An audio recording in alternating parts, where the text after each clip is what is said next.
live stream.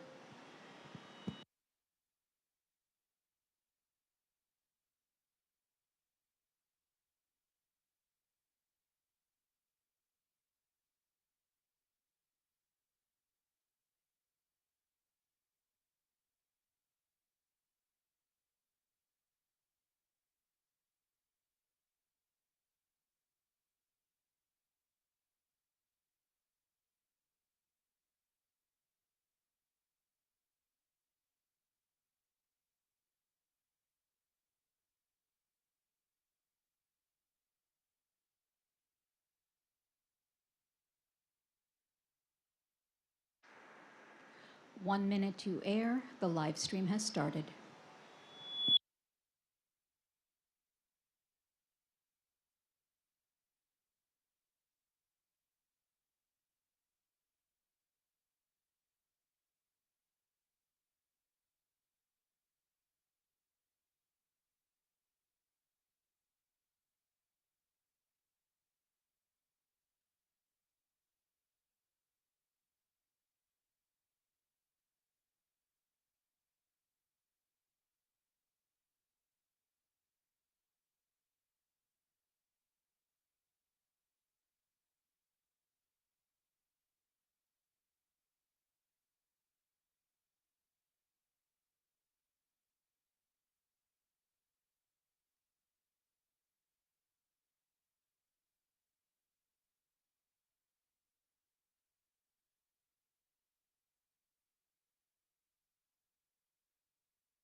We'll take a 15-minute recess to allow Chair Cameron to arrive.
They're tearing up my garden, but I refuse to do anything on it. So I just put in some broccoli, had tomatoes, did beets earlier in the year, blueberries.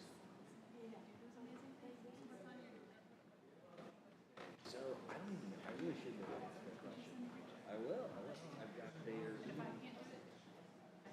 I trust that you get it. I believe it. Yeah, it's my first year doing it, and there's a tiny little sliver on the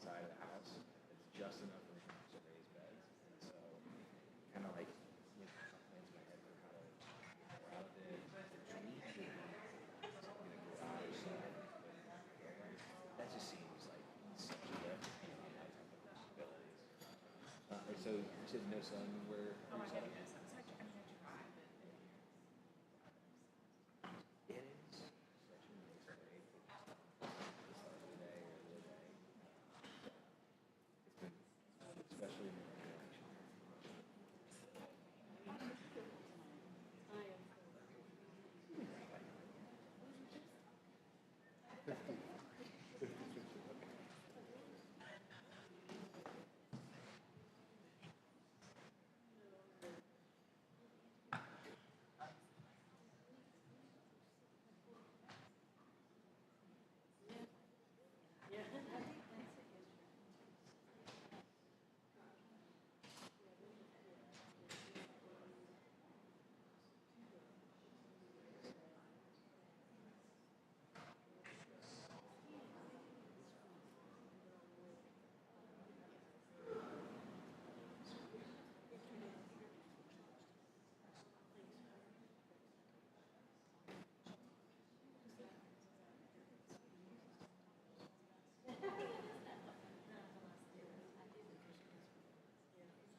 Presentation.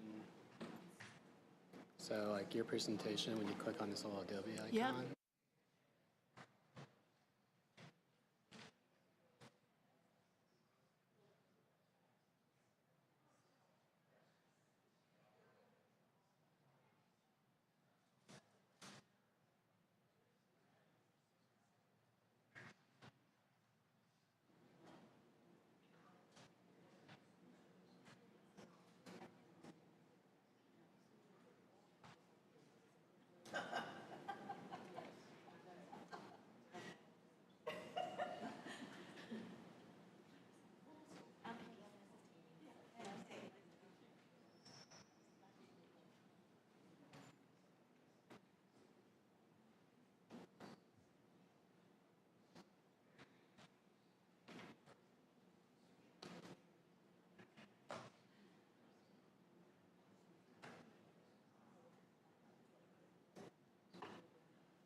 Good evening. Welcome to the Durham Planning Commission. The members of the Durham Planning Commission are appointed by City Council and the County Board of Commissioners to make recommendations to the elected officials. We emphasize that the elected officials have the final say on any issue before us tonight. While this meeting is being conducted in person, it is also accessible using the Zoom virtual meeting platform. In the virtual meeting platform, public participants do not have the ability to talk or be seen on video by default. In order to maintain meeting decorum and a discernible record of the meeting, the chat function has been disabled. For those attending in person, if you plan to speak on the agenda tonight, please go to the table to my left and sign up to speak. When speaking, please state your name and your address clearly when you come to the podium. Please speak directly into the microphone. If you are attending the meeting virtually, you will be given the ability to speak at the appropriate time. If you have pre-registered, your name will be called so you can make your comments just like in an in-person public hearing. If you may also call in during the meeting tonight by dialing 1-301-715-8592. If you call in during the meeting, you will need to wait until the particular public hearing you are interested in starts. After all of the pre-registered speakers have shared their comments, I will ask if there is anyone else wishing to speak. At that point, you will need to digitally raise your hand by pressing *9 on your phone, and when recognized, state your name and address before making your comments. The applicant has a total of 10 minutes for a presentation. Each speaker after the applicant has 2 minutes to speak. Commissioners, we have a lot of cases this evening. Therefore, a commissioner has 5 minutes for Q&A and will only be called upon to speak a second time after all other commissioners have chosen to speak for a first time. Commissioners, as a reminder, after the public hearing is closed, you will attain the floor by being recognized by the chair. Come on up. Commissioners, commission members, please remember you share your time with your fellow commissioners. Keep your comments and questions pithy, and please don't repeat topics that have already been discussed or questioned. The time to make all public statements is before motions are made. Once a motion is on the floor, and further discussion regarding the motion must come after the second. All motions are stated in the affirmative, so if a motion fails or ties, the recommendation is for denial. Commissioners, if you are not ready to move a case forward, please indicate as such when questioned. Finally, I ask everyone here and on the Zoom, the commission members, the staff, the public, to conduct themselves in a courteous and respectful manner. If someone fails to act in that manner, the chair will ask the offending person or persons to be muted on the Zoom or to leave the galley until such time they gain personal control. If decorum fails to be restored, the chair will recess the meeting until a genuine commitment to act respectful and courteous is observed. Thank you. Bo, may we have the roll call vote, please? Chair Cameron, Here. Vice Chair Chagaris, Here. Commissioner Cutright, Here. Commissioner Czajkowski, Here. Commissioner Huynh, Commissioner Johnson, Present. Commissioner Kopak, Here. Commissioner McIver, Here. Commissioner Valentine,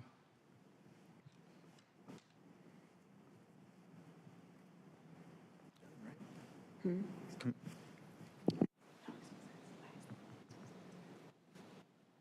There. There. Commissioner Williams, Here. Commissioner Wouk, Here. Commissioner Young.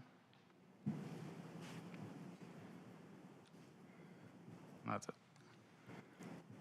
We have a, sorry, Commissioner Gregory. we have a quorum established.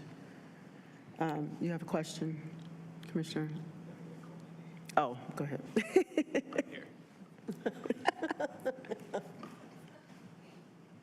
Sorry. We have a new commissioner today. Would you please introduce yourself and do a 2-minute introduction? Your name and what you do and. 2 minutes max. 2 minutes, yeah. Where you came from? Why you here? I can do 30 seconds. Hey, y'all, I'm Ty. I served on the Chapel Hill Town Council and moved here to Durham beginning of this year. I have a tech company in downtown. We've been in Durham for about 2.5 years now, so excited to be a part of this community and serve however possible. And yeah, excited for the good times ahead. Thank you. All right, there are no adjustments to the agenda. I now ask for a motion to approve the minutes and the consistency statement from the August 13th, 2024 meeting. So moved.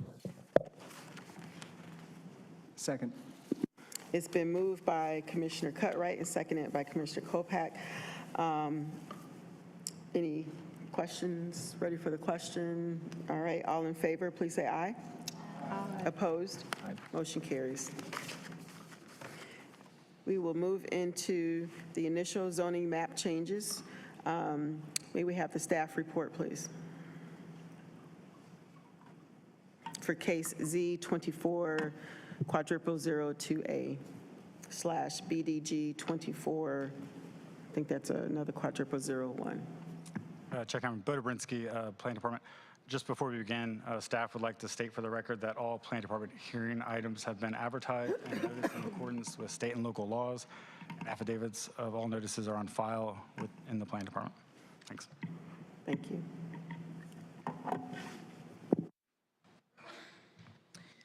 Good evening, Sarah Long, City County Planning, and I'll be presenting on case Z2400002 Constitution Drive right-of-way. Kenneth Haywood of Howard Stallings Law Firm proposes to change the zoning designation of 0.92 acres of right-of-way of Constitution Drive. The current zoning is residential suburban 20, county jurisdiction. The applicant proposes to change the designation to residential suburban 20, city jurisdiction, to bring 0.29 acres of right-of-way into the primary corporate limits. The location of the site is along Constitution Drive, and there are no zoning overlays for this site. There is an associated annexation petition with this case, which is case B24/001. As this is a direct translational zoning, no commitments may be proffered through a development plan or further consistency with the place type designation. So this is existing in the residential suburban zone, that's RS20, and the site is surrounded by residential suburban multifamily, RSM, and additional RS20. The aerial map shows the general location of the project, which is Constitution Drive, just north of Highway 751, and it's at that Constitution Drive and Highway 751 intersection. As you can see, the proposal is only requesting to annex the right-of-way along Constitution Drive, and you can see that there in the red hash. The proposal is generally consistent with the recreational open space place type and consistent with all three applicable comprehensive plan policies. Staff and the applicant are available to answer any questions you may have. Thank you. At this time, the chair is opening the public hearing. May we have the applicant presentation?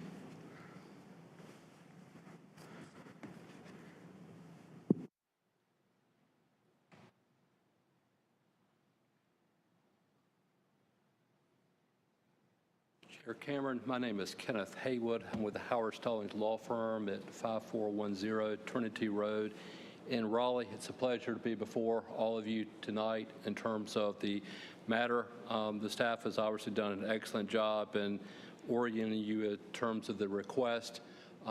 With me also here tonight, in case you have any questions about this, is Rob Joyner from city staff as well, who can speak to any questions. But it's as straightforward as you've heard so far. We have a very small piece, about 700 feet worth of right-of-way that never was taken into the city back when the original developer developed a couple of apartment communities on Constitution Drive. That has been noticed by our client, so we have filed a petition to bring that into the city, and obviously the zoning map changes associated with that. As you've heard, the zoning is going to simply remain the same, transitional from the county to the city. I'm really here to answer any questions you have tonight, and we appreciate your support in this so we can continue to move forward so the city will eventually be able to take over this along with the rest of Constitutional Drive, which is already within the city limits. Thank you.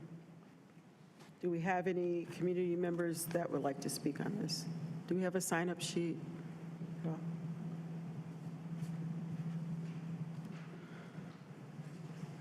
Just active. Okay. Is there anyone on Zoom that would like to speak to this case?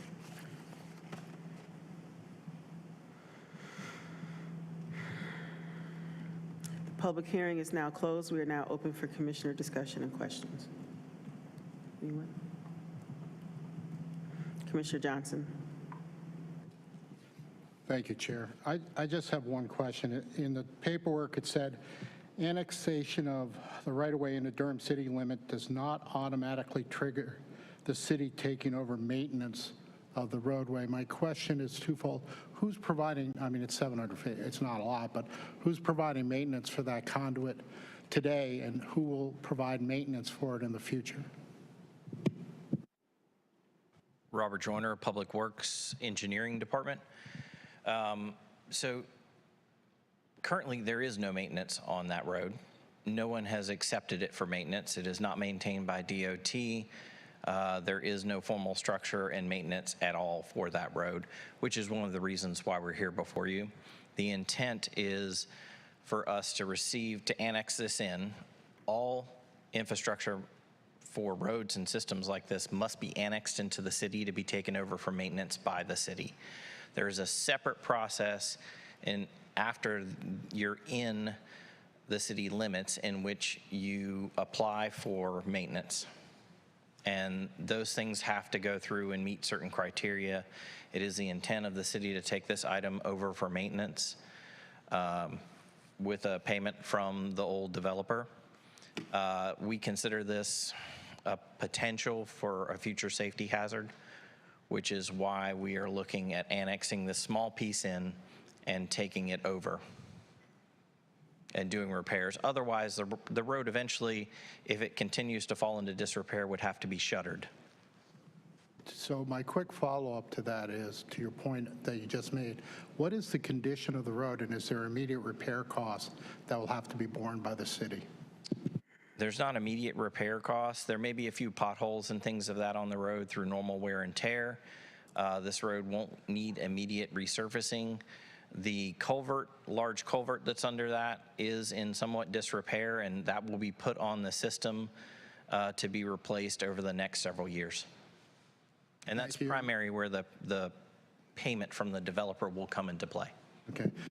And you said there was a payment from the prior developer to the city? That's correct. Okay, thank you for that. And for the planning staff, I apologize. I have bad hearing, so if you can speak up a little bit, that'd be very helpful. Thank you, Chair.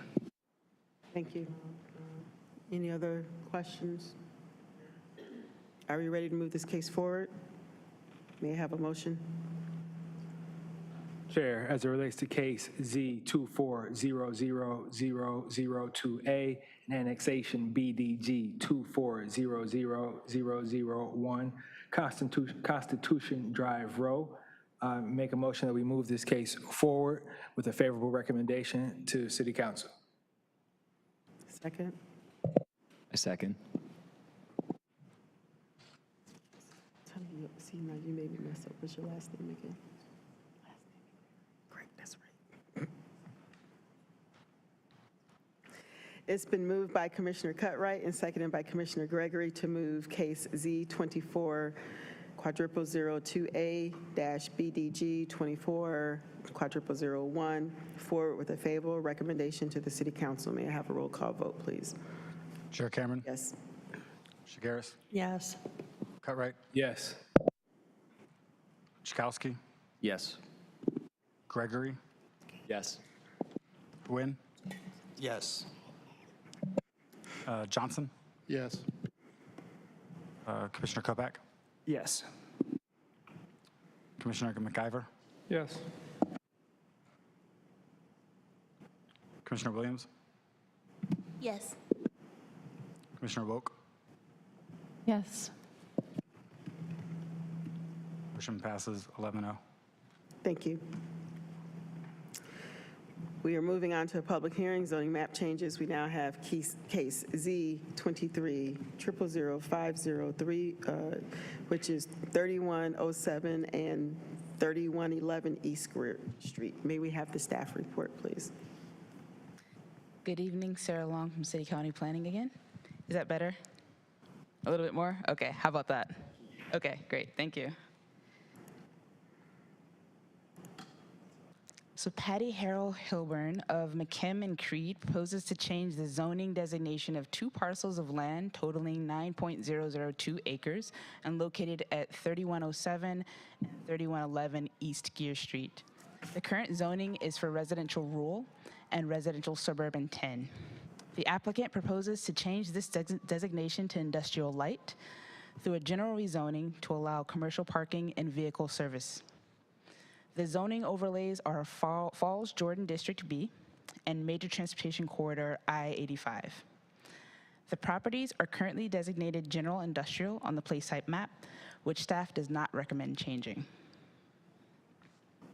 Again, the existing zoning is residential rural and residential suburban 10.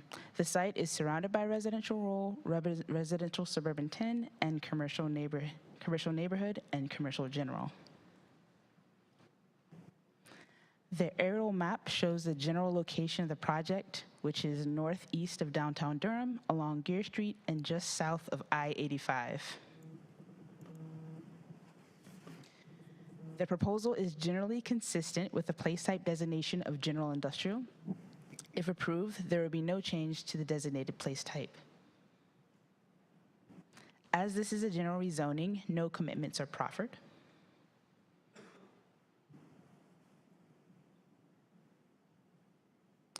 And the applicant held 2 neighborhood meetings, one on November 1st and the other on March 27th, 2024. Again, this proposal is generally consistent with the place type map designation of general industrial and is consistent with 8 out of 9 comprehensive plan policies. Staff and the applicant are available to answer any questions you may have. Thank you. Thank you. At this time, the chair is opening the public hearing. May we have the applicant come forward with a presentation? Good afternoon. I'm Patty Harrell Hilburn with McKim & Creed, 4300 Edwards Mill Road in Raleigh. Thank you for your service this afternoon. I just wanted to reiterate what Sarah had mentioned, that this site is, and the use that is proposed is consistent with the designated place type, the City of Durham's place type. So as she said, it will be used, that area will be used as overnight and weekend parking for barns hauling trucks. It is not to be used as an overnight stay at all. It is just for the employees to park their trucks at night, come back in the morning, you know, park, get their trucks, leave their cars, that type of thing. The maintenance part of that would be just minor maintenance in the case that, you know, maybe one of their trucks had broken down and they needed some minor repairs on site before they could leave. I'll be happy to answer any questions that you may have. Thank you. Thank you. Do we have any, there's no one on the sign-in sheet. Do we have anyone in the audience that would like to speak to this case? Is there anyone on the Zoom that would like to speak to this case?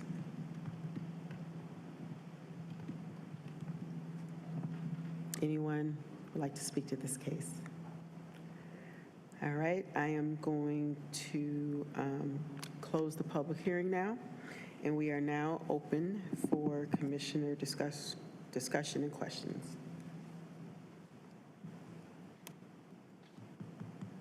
Commissioner Johnson. Thank you, Chair. Just a few questions for the applicant. There were 2 meetings held, and the 2 key issues I took away from those was a privacy feature screening to block the view in terms of adjacent properties. It was sort of left open-ended. Was that resolved?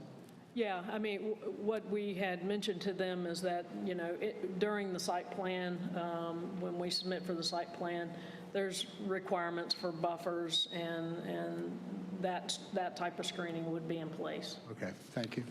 The second question was, as you iterated, it looked like there would be no use of the property after 6 p.m. or 7, and then during certain hours, 7, 8, or 8. That's correct. How is that going to be controlled? Because I know truckers, I've dealt with them, they tend to be fluid, so.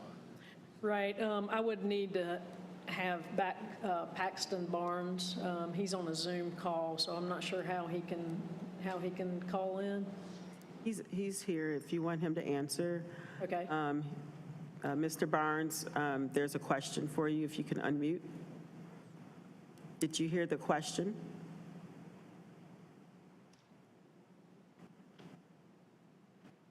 Can you hear us? Okay.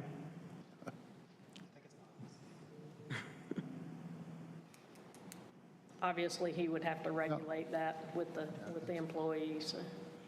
And Chair, I can repeat the question if needed.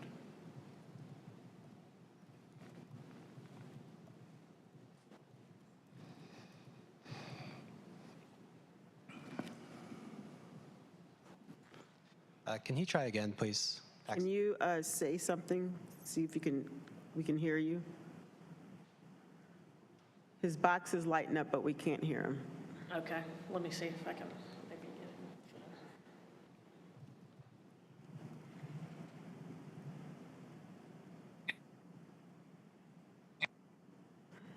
get it. We hear. Can you try it again, sir? We heard something. Yes, can you hear me now? There you go. Awesome. Commissioner Johnson wants to know how you will control the hours of parking at the site. And now someone just muted him. You got to unmute yourself. There we go. There we go. All righty. Go ahead. Yes, so it is controlled by our work schedule. We are a day shift dump truck company. So our hours will start probably around 6:30, 7 o'clock when the sun comes up. And then we're coming back when the job sites are closing, which they usually close between 3:30 and 4:30. So then our guys are coming back, dropping the trucks off and getting their personal cars to leave. Now, I would say 80% of our guys actually take their trucks home. So a lot of the times they're only coming back on the weekends to drop the trucks off to get their personal cars. So it's not every day the trucks are coming back to the yards at those times. Thank you. My final question is with the light maintenance that you mentioned, with the number of vehicles, this designation could open up the door for more maintenance, if I understand the designation. So what will prevent more maintenance? Because I'm concerned about the environmental impacts of any sort of truck, any maintenance that's done with that. So can you give me some confidence that that won't be an issue if you can? Can I give you confidence? Yeah. I mean, I can tell you what the owner of the property is intending to do. So again, he would have to talk on that. Yes, sir. So we have a full shop in Wilson, North Carolina.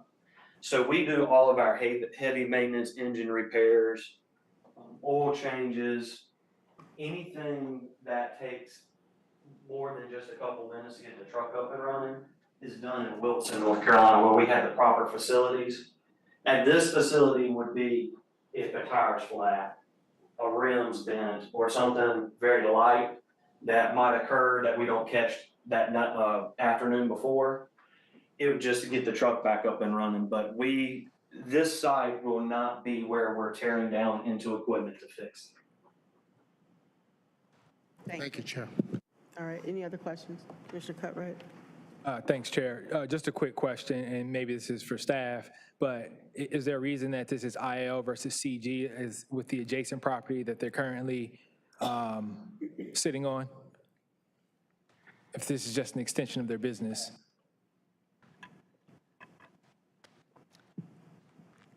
So the current property is actually zoned RS20 and RS10. Sorry, the adjacent property is CG. Adjacent property. The IL zoning district would allow for this specific type of use. Which is the maintenance, or is this the parking use? Which use are we talking about? So this is particularly for the maintenance.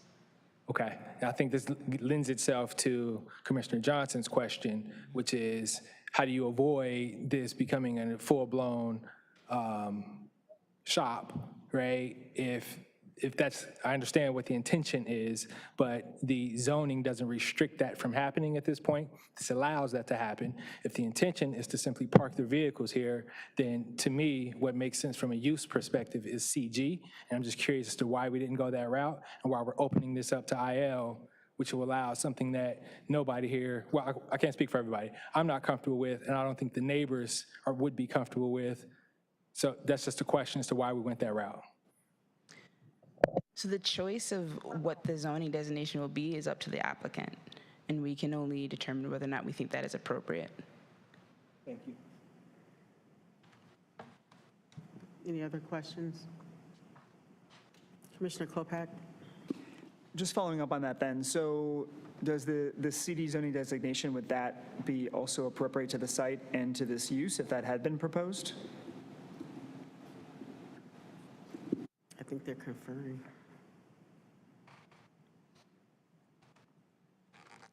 So just to clarify, in the CG zoning designation, parking is allowed, but the parking of commercial trucks isn't allowed. So in addition to the maintenance, the actual parking of the trucks is not allowed in the CG, and it requires the industrial light. Are they not parking trucks on that CG lot today? I assume they are. And maybe it's just just what happens, and that's fine, but I'm sure they're parking trucks on that lot on CG today. But I guess going forward, naturally, we need to follow the letter of the law. I'm not exactly sure if they're parking trucks on that. Okay. The building there, too. Thank you. Commissioner Gregory, sorry. Thank you, Chair. You're Gregory. This question might be more suitable for the planning department, but I'm just curious, in proposals such as the one before us, when there are rail lines that abut this site, I'm curious, especially in a scenario such as this where there's going to be potentially a greater volume of heavy vehicles traversing over the rail line, how are, you may or may not know this, but how are costs for repair and maintenance allocated? And is there any possibility that the city could be required to designate funding for those repairs?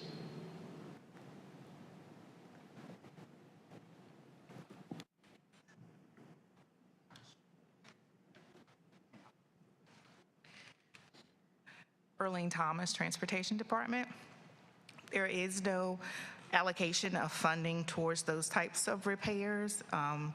Obviously, the railroad is its own separate entity and maintains the rail lines there, but this site would need to acquire the correct driveway permit from North Carolina Department of Transportation, as that use will change from what it's currently being used as today, and that will be a consideration that they look at in approving a new driveway permit for this site. Any other questions? Are you ready to move this case forward? May I have a motion to move this case forward, please? Chair, as it relates to case Z2400050, 3107 and 3111 East Geer Street, I make a motion that we move this case forward with a favorable recommendation to City Council. Second. It's been moved by Commissioner Cutright and seconded by Commissioner Williams to move case Z2400050, 3107 and 3111 East Geer Street forward with a favorable recommendation. May I have the roll call vote, please? Chair Cameron, Yes. Vice Chair Chagaris, Yes. Commissioner Cutright, Yes. Commissioner Czajkowski, Yes.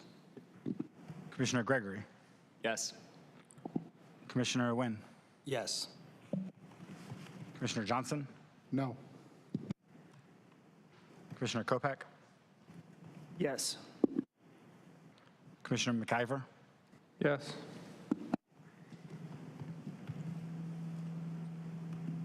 Commissioner Williams, Yes.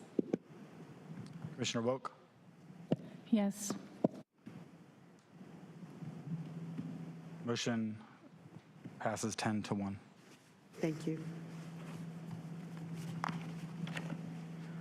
We're now moving to case Z2400007 Tri-Creek.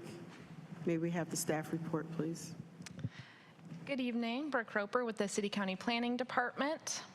I'm just going to give Chris a moment to pull up the slides. Thank you. Thank you, Chris.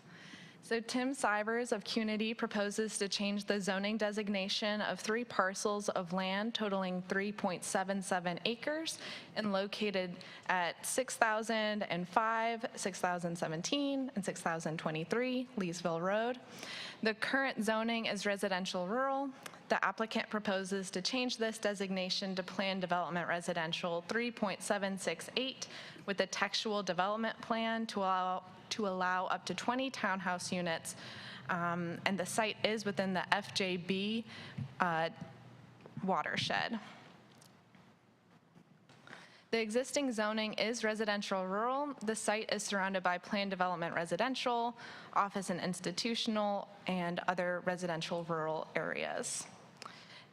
The aerial map, sorry, you're fine. So on the aerial map, this shows the general location of the project in Southeast Durham along Leesville Road. On the place type map, the properties are currently designated mixed residential neighborhood. The proposed zoning was determined consistent with the designated place type. The text commitments include a 20-foot gap between buildings and the site boundary, impervious surface maximums, a trail connection, and a 10-foot dedicated right-of-way. Additionally, a one-time contribution of $5,000 to Durham Public Schools and $20,000 to the Durham Dedicated Housing Fund have been offered as well. A neighborhood meeting was held in accordance with UDO requirements on January 4th, 2024, where 23 community members were in attendance. And finally, the proposal would allow the development of up to 20 townhouse units. The site for the proposed townhouse units is Southeast Durham and is located near Briar Creek. The annexation request would fill a current donut hole in the city limits. The project is similar to the adjacent recently approved development to the north and provides additional townhouse units on the north side of Leesville Road. Single-family development already exists to the south and further west. The proposal is generally consistent with the place type map designation of mixed residential neighborhood. Thank you. Staff and the applicant are available to answer questions. Thank you. At this time, the chair is opening the public hearing. May we have the applicant come forward? I need to sign in sheet.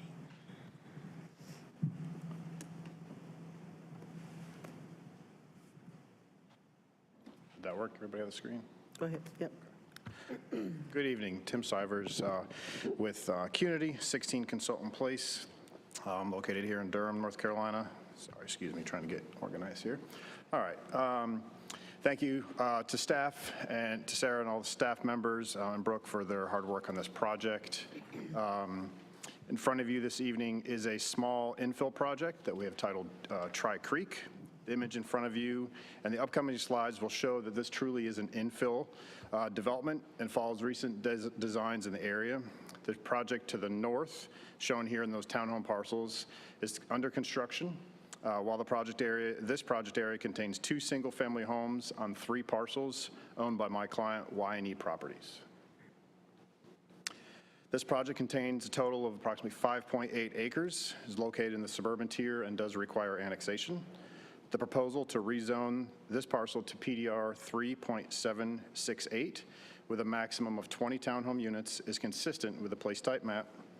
To minimize the impact to Leesville Road, this development has only one access point through the adjacent development to the north. There will be no additional vehicular access points onto Leesville Road from this development. This slide illustrates that a proposed place type map is consistent with what was anticipated for the development in this area.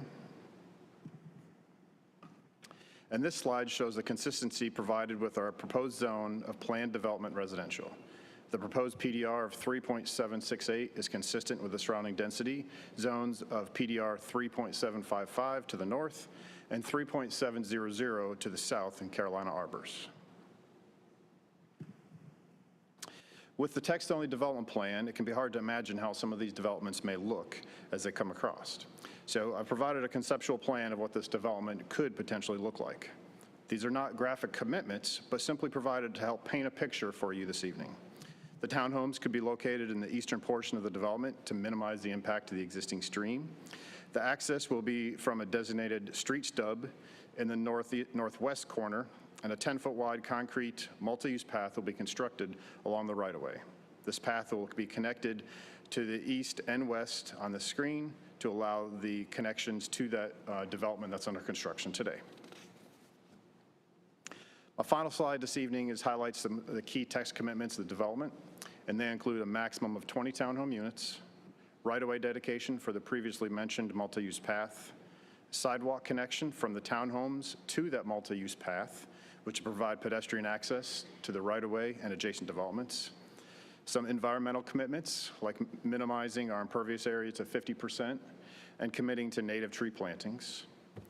Road and infrastructure improvements along Leesville Road, Carpenter Pond, and Olive Branch Road. $5,000 donation to Durham Public Schools, as well as a $20,000 donation to the City of Durham Dedicated Housing Fund. And before I finish this evening, I do want to clarify one item that staff had mentioned. They had mentioned about a 20-foot gap between buildings. To clarify, that's a 20-foot gap around the project boundary, not between individual buildings. So thank you for your time this evening. If you have any questions, I'm available. Thank you.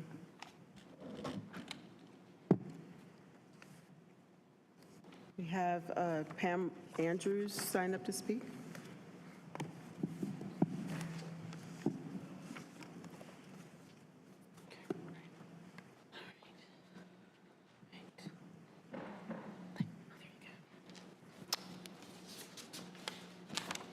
Good evening, everybody. My name is Pamela Andrews, 6108 Wake Forest Highway. I guess tonight I was asking some things that kind of got clarified a little bit, but in the packet it said there is 1.450 acres of open space, approximately 25%. Is that due to the power lines? Is the 20% tree preservation also the open space acreage? In other words, will there be any extra trees saved on the property other than the designated areas of the power line and the creeks? I also wanted to just show you the area and a snippet that we took. You can see the power lines, you can see the tremendous amount of projects, east, west, north, south, any way you go, it's tremendous amount of development in our area. I mean, this is what Southeast Durham looks like in reality. But I wanted to point out this to you today. We've stood up here time and time again and talked about the environment. A new stormwater erosion control amendment was passed in May 2023. Still, this is what Falls Lake looks like. I took that photo on August the 31st, 2024. This is how bad. This is the mouth of Falls Lake as it crosses under Highway 98 into the lake. This is how bad it looks, my friends. It is not good. The new amendment asks for flocculants, dewatering times of a minimum of 4 days, ground cover, double silt fences to stop this sediment from leaving the site. But unfortunately, this is still, and we'll talk more about it in another case, but this is the reality of Southeast Durham. This is not what I want my legacy to look like. And I was born and raised in this area. So just want to say a few things today. Still very concerned about the environment. Thank you. Thank you. Do we have anyone else in the audience here that would like to speak? Is there anyone on the Zoom that would like to speak? Please raise your hand, use the raise your hand feature. We have Donna Steinbeck.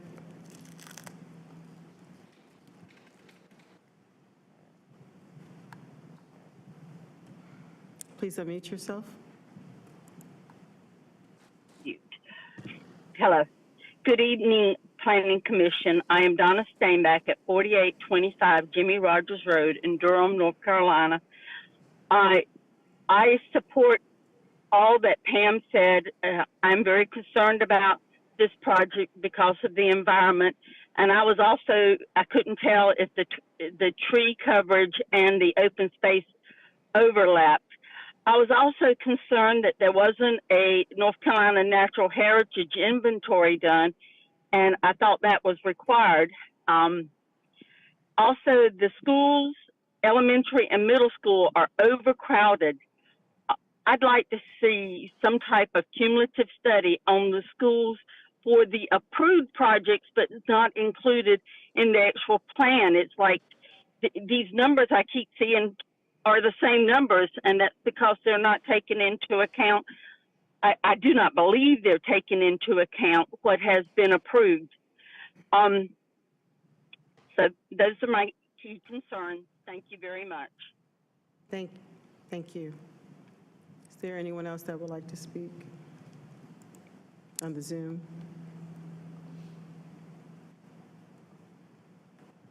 In the gallery? All right, at this time, I will close the public hearing and open the floor for commissioner discussion or questions. Commissioners? Commissioner Johnson? Thank you, Chair. A number of questions. First of all, I commend you for your offerings to go above and beyond. But I'm concerned about a couple things. One is there's been extensive development in this area. This is a really small plot, I got it, but I'm concerned about the overall impact. Are you developing any other properties in this area, or is this the one that you have right now?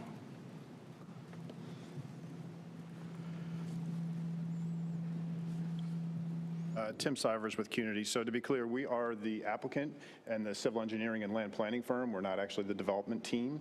The landowner that actually owns these 3 parcels is a developer. This is his only project in the area. Okay, that's helpful. Second of all, to the point of environmental impact, and one of the questions, again, I tried to read the questions from the meetings. They all had answered online, so I couldn't quite figure out what the answers were. So that was on me. But what creek or tributaries are impacted? Is it what we heard about in terms of the Falls Lake? How has that been assessed?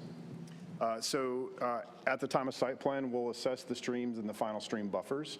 We have an idea, but Leesville Road is the ridge, so Del Webb on the other side of the road drains the opposite direction. So these are the very top portions of the streams. Okay, but yet they flow all the way down. My last couple questions, and I'll think about it, is first of all, I appreciate the $20,000 for the dedicated housing fund. We're always concerned about affordable housing. But was it considered to put at least 2 or 3 of the units into the AMI versus a $20,000 fund contribution? It would have had a longer term effect if we put them into the category of even 80% or 60%. Was that considered, and why wasn't it done? Yes, sir, it was. And at the end of the day, it's because of the size of the project. A $20,000 donation over 20 units is quite equal, if you will, to a one townhome over a 100 or 200 lot subdivision. It comes down to be able to make sure that these projects can pencil. When I and our team bring a project to you, we want to make sure that we can get the units at the end of the day, if approved by your board and the council. And we believe that adding a unit here will potentially not allow this to pencil. So the better idea here was to provide a donation to make sure we were committing to that and knowing to the board that we are aware of that problem. But these smaller projects, it's essentially hard to make those projects pencil when you actually commit to a unit count because of the number of units that cost is spread across. Yeah, I'll have to think about that. My last question on schools, it was well stated that we're over capacity, both at the elementary and middle school. The cost of just construction based on the Planning Commission could be up to $500,000 of additional cost for school buildings, notwithstanding the maintenance of the kids, which is about $30,000 a year. $5,000 doesn't really impress me in terms of the overall downstream impact. Are you willing to do more, and how much more? I'd have to talk to my client about that. I would say that standard across the board developments in this area have typically committed to about $500 per student increase. This development, I believe the total student increase was 5, if I remember correctly. I'd have to double check that. Yeah, total new 5, Total new 5. total 10 when it's So actually built. in comparison of apples to apples, when you're looking at projects, that's how we'd like to look at them. This is twice the standard rate of contribution. Thank you. Thank you, Chair. Thank you. Are there any other Commissioner Klopak? Thank you, Chair.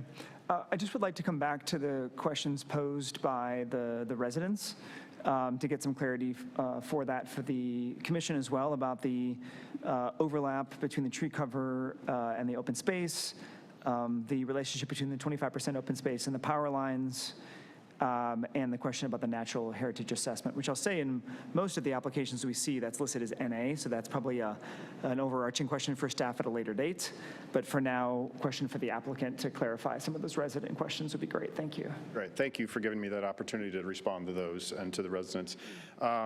So I'll work my way from the bottom to the top as I took notes, and if I miss something, please feel free to ask again.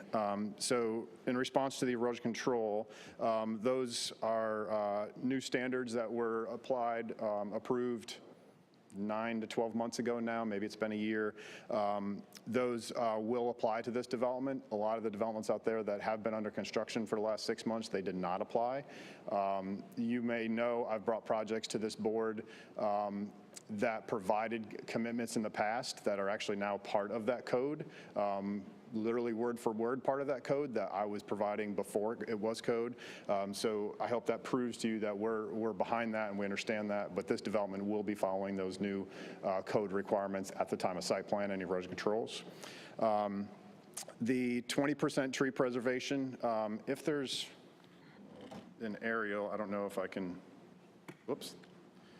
Anyways, you've seen the aerial images. The power line itself, the trees that are cut are only half of the power line easement. The power line easement is 330 foot wide. It's about 150 to 175 foot of what the trees are cut now. So our tree preservation has to be outside of that 330 foot. We cannot include the area in the power line easement as tree preservation. So our project will be meeting the 20%, but in addition to that, there will be trees that will be saved because they're in the power line easement. We don't have control over them. I can't tell you that they may be cut down tomorrow. That is the rights of the power line company. However, our 20% will have to meet outside of that power line easement, but we also have to provide 20% of that power line easement, if that makes sense. So I don't know the acreage off the top of my head, but say for this site, there's 3/4 of an acre of project area within that power line easement. We have to save trees outside of that power line easement for 20% of that 3/4 of an acre. So in essence of the remaining area outside of the power line easement, we are doing above because it's 20% of the overall project. So I hope that helps clarify. The open space does overlap with the tree coverage area. That's UDO. That's where tree coverage sits, is in open space. So that's a requirement. I think that covers all the questions. What's that? The natural, yes, the natural heritage, that's a question for staff to answer. Thank you. And, just to reinforce the question and comment by my colleague, Commissioner Johnson, about the affordable housing. I appreciate that some money has been proffered. And often it is a different case with smaller developments, but, considering this is going from 2 single-family houses to 20 townhomes, even with that scale, I think it would be possible to have inclusion. And so I'm curious if that's something that has been discussed and would be considered to have a couple of those units be long-term affordable instead of doing the payment to the dedicated fund. So again, we did discuss it, absolutely. We looked at that, and the final commitment was to stay at the dedication to the fund. That's where our development team has decided to stay. So I will be continuing with that commitment tonight and not making a commitment to actually provide units. It truly comes down to being able to make sure that these projects can be built. When you have a 200 lot, 250 lot subdivision or larger, those can be that cost can be spread across. The project directly to the north called Everton, when it came through your board, it was 5909 Leesville Road. That was one of my projects. Our staff brought that here. And I believe that case had 8 or 10 units of affordable. It's because the number of units were allowed to be there. So it really comes down to being able to make sure at the end of the day that the entire development can be built while acknowledging the concern for affordable housing, hence the monetary donation.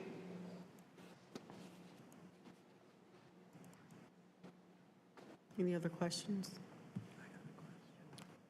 Vice Chair Chagaris. And questions for the applicant. Why wasn't higher density considered here? It's a small area.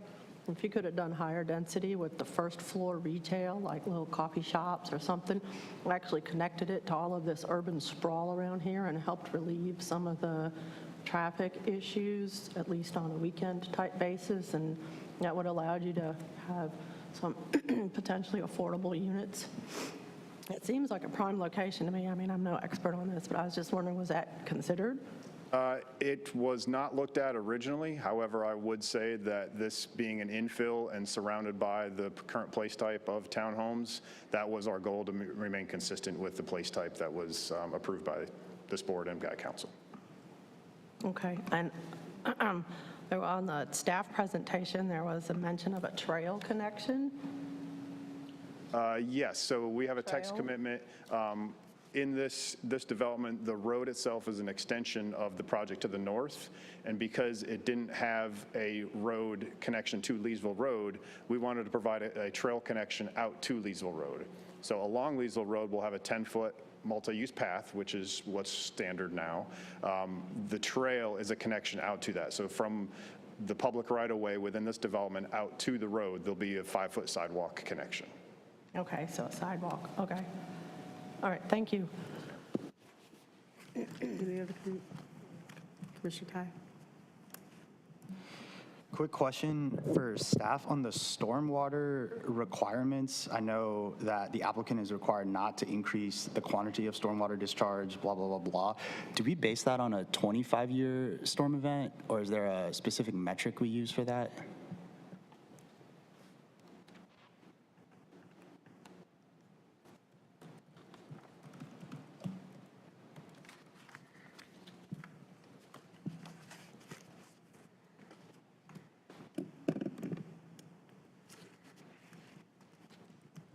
Friensky Planning Department.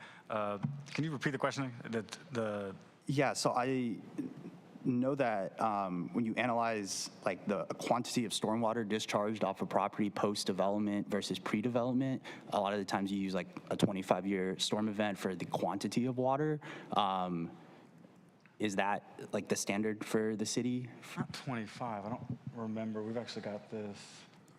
I can look that up if you give me just a. Yes, please, that would be great. Sorry to.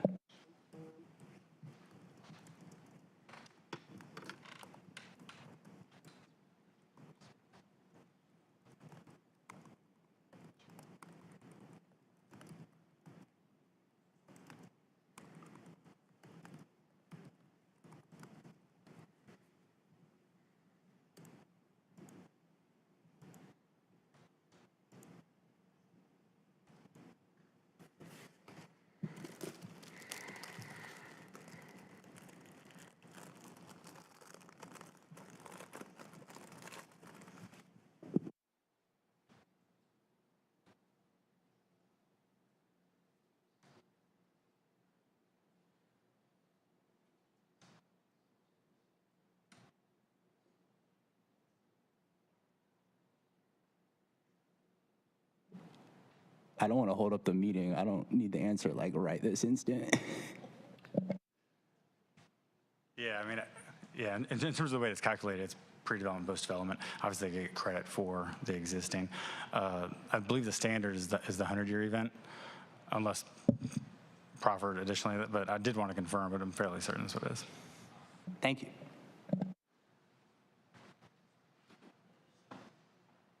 Any additional questions or discussion from commissioners? Are we ready to move this case forward? Oh, Commissioner Johnson. Just a comment. I want to recognize what the public comments were, and I understand them. infrastructure, more schools, more traffic, in an area that's developing. I would like to say, for all of us, that we'd like to look at it holistically, but that's not how these come forward. Can't speak for from all that- of us. You can I'm say sorry? for yourself. Huh? Say for yourself. Oh, I am. Thank you, Chair. So thank you for bringing those to our attention. Thank you. Thank you. Any other comments, discussion, questions? Are we ready to move this case forward? May I have a motion to move this case forward, please? Chair, as it relates to case Z2400007 Tri-Creek, I make a motion that we move this case forward with a favorable recommendation to City Council. Second. It's been moved by Commissioner Cutright and seconded by Vice Chair Chagaris to move case Z2400007 Tri-Creek forward with a favorable recommendation to City Council. May I have the roll call vote, please? Chair Cameron, Yes. Chair Chagaris, or Vice Chair Chagaris, No. Commissioner Cutright, Yes.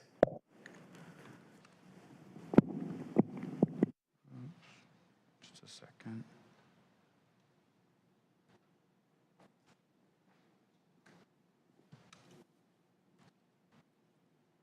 Commissioner Czajkowski, Yes. Commissioner Gregory, No. Commissioner Huynh, Yes. Commissioner Johnson, Yes. Commissioner Kopak, Yes. Commissioner McIver, Yes. Commissioner Williams, Yes.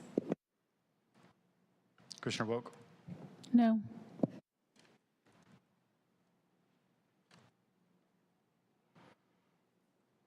Motion passes 9-2. Thank you.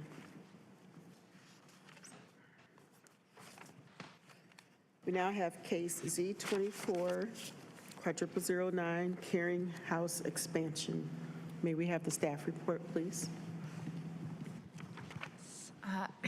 Brooke Roper, City County Planning. Sasha Zarzor of Caring House proposes to amend an existing graphic development plan for a portion of a parcel that is 3.97 acres and located at 2625 Pickett Road. The current zoning is Planned Development Residential 0.000. The applicant proposes to keep this zoning designation, but amend the existing development plan for this portion of the site.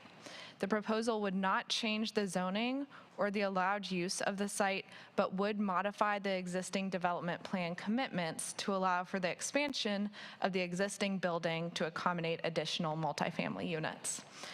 The modifications to the graphic development plan include removing the impervious surface limitation of 31,800 square feet, the open space minimum requirement of 85,700 square feet, and amending the rear setback requirement from 25 to 10 feet along with the front setback from 25 to 8 feet. While these committed standards would be removed or adjusted, all environmental UDO requirements would still apply at the site plan stage as listed in Section C.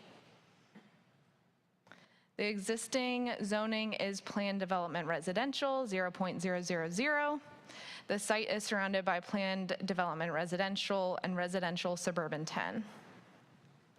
The aerial map shows the general location of the project. The site is located southwest of downtown Durham and is also located within 2 miles of a variety of uses and resources for residents. The proposal is generally consistent with the place type map designation of apartment and townhouse neighborhood. If approved, there would be no change in the designated place type. Modifications to the graphic development plan include removing the impervious surface limitation, the open space minimum requirement, and amending the rear and front setbacks. A neighborhood meeting was held in accordance with UDO requirements on December 18th, 2023, where 50 community members attended. So overall, the proposal would allow the expansion of the existing multifamily housing for Duke Cancer Center patients and families. The proposal would not change the zoning or the allowed use of the site, but it would modify the existing development plan commitments to allow the expansion of that existing building. I have gone over the modifications to the graphic development plan, and while the location is in relatively close proximity to a variety of resources, the surrounding neighborhood is still primarily auto-dependent. For additional consideration, the site's census tract has a population with significantly fewer people of color and a higher median age than that of Durham County. It was also found that the percentage of cost burden renters in this tract was higher than the county average. The proposal is generally consistent, as I mentioned before, with the place type map designation of apartment and townhouse neighborhood. Thank you. Staff and the applicant are available for any questions. Thank you. At this time, the chair is opening the public hearing. We have the applicant, please come forward for a presentation.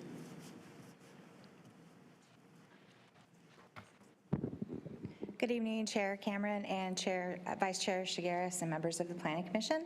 I am Letitia Shapiro with Morningstar Law Group at 700 West Main Street, here on behalf of the applicant, Caring House. Also with me this evening is Craig Ward and Sasha Zazor with Caring House, here to answer any questions that you may have. I want to first thank staff for its presentation, and rather than going over what you've just heard, I would like to provide you with the story behind this project. I'm very excited to bring it to you this evening and give you some information about Caring House if you're not already familiar with its work. Caring House has been operating in this location since 1992. It provides comfortable, supportive, and affordable housing to Duke Cancer Institute adult outpatients and their caregivers. The current facility has 18 private rooms, and it is now looking to expand with plans to add 24 rooms. A site plan was submitted to the city for the expansion, and the initial review revealed that the development plan needed to be amended in order to accommodate the expansion. That is why we're here this evening. The use and the zoning will not change, but the property and the facility that the facility operates on is subject to a development plan approved in 1988, wherein there are specific square footage limitations built into the zoning that need to be removed or amended to bring the development plan up to today's UDO standards. This request is an amendment to the existing development plan to clean up aspects of that old development plan approved in 1988 to allow Caring House to assist more Duke cancer patients and their families. It is important to note that the 36-year-old development plan does not look like the development plans you are used to seeing. The graphic components were not and will not be considered committed elements, and some of the textual components are considered committed elements, and this request will remove or amend those components. That said, what is changing? We are removing all of the square footage, all of the set square footage. Keep in mind that the way the square footage is written on the current development plan is not a maximum and it's not a minimum, it's just a set number. It is my understanding that the total amount of impervious that exists today exceeds the amount allowed in the development plan. Additionally, we are removing a 15-foot right-of-way dedication shown along Pickett Road. This right-of-way was never dedicated, and the city does not have any plans to expand Pickett Road. We understand the city does not want additional right-of-way here, so we're removing that from the development plan. Also, the development plan uses the term setback and sets dimensions on the front and the back of the property. We have updated the terms appropriately to street yard and rear yard and adjusted the dimensions to reflect compliance with today's UDO. Further, I also want to clarify that this proposed project concerns about 4 acres of a 22.35 acre parcel that exists on 3 sides of an intersection and is split zoned. This application impacts only the section of the parcel which is currently zoned PDR 0. Caring House does not own any of this property. It essentially acts as a tenant on the portion of the property zone PDR 0. The zoning on the rest of the property is also not changing, and Caring House cannot impact the zoning on the rest of the property because they are not authorized to do so. That is the summary of this request. Caring House has been a positive institution providing desperately needed support for cancer patients and their families in Durham for decades. As previously mentioned, Caring House hit a speed bump with this expansion when it learned the property needed to amend the development plan after submitting its site plan. We are all aware of how long the rezoning process can take, so this is a pretty big setback to Caring House's effort to move forward with this expansion. Given Caring House's mission and work in the community, we hope to move this project forward as quickly as possible so Caring House can assist more people who are going through some of life's most severe challenges. Thank you for your time and consideration tonight. We hope that you are able to support this project, and we're available for any questions that you may have. Thank you.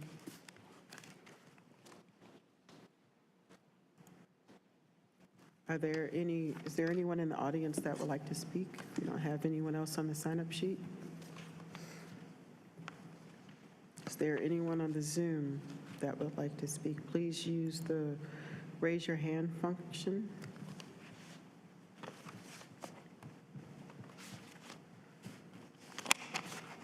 Going once, going twice. All righty. The public hearing is now closed, and we will move forward with commissioner discussion and questions.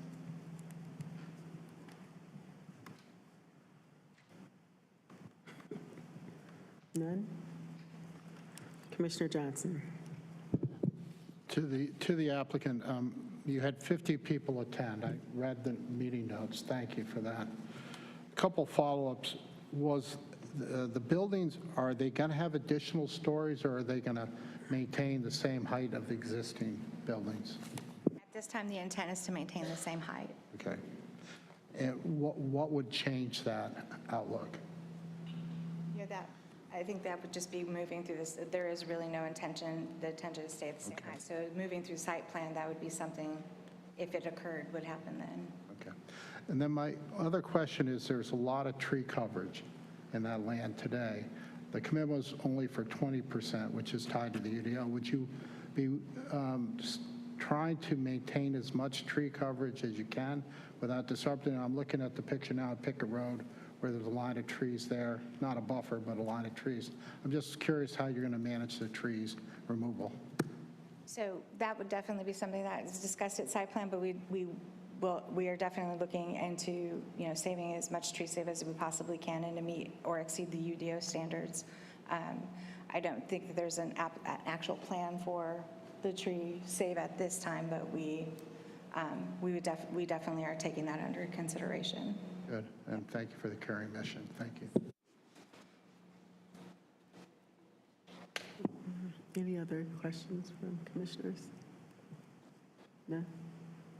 Are you ready to move this case forward? All right, may I have a motion, please? Chair, as it relates to case Z2400009 Caring House Expansion, I make a motion that we move this case forward to City Council with a favorable recommendation. Second. It's been moved by Commissioner Cutright and seconded by Commissioner Williams to move case Z2400009 Caring House Expansion forward with a favorable recommendation to City Council. May I have the roll call vote, please? Chair Cameron, Yes. Vice Chair Chagaris, Yes. Commissioner Cutright, Yes. Commissioner Czajkowski, Yes. Commissioner Gregory, Yes. Commissioner Huynh, Yes. Commissioner Johnson, Yes. Commissioner Kopak, Yes. Commissioner McIver, Yes. Commissioner Williams, Yes. Commissioner Wouk. Yes. Motion passes 11-0. Thank you. We're now moving on to case. We are flying through these.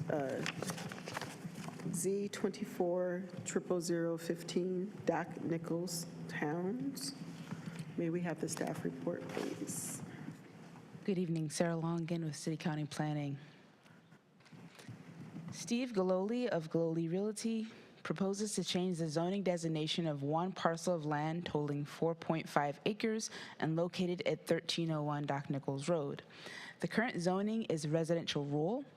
The applicant proposes to change this designation to Planned Development Residential 5.555 with a textual development plan to allow up to 25 residential townhouse units.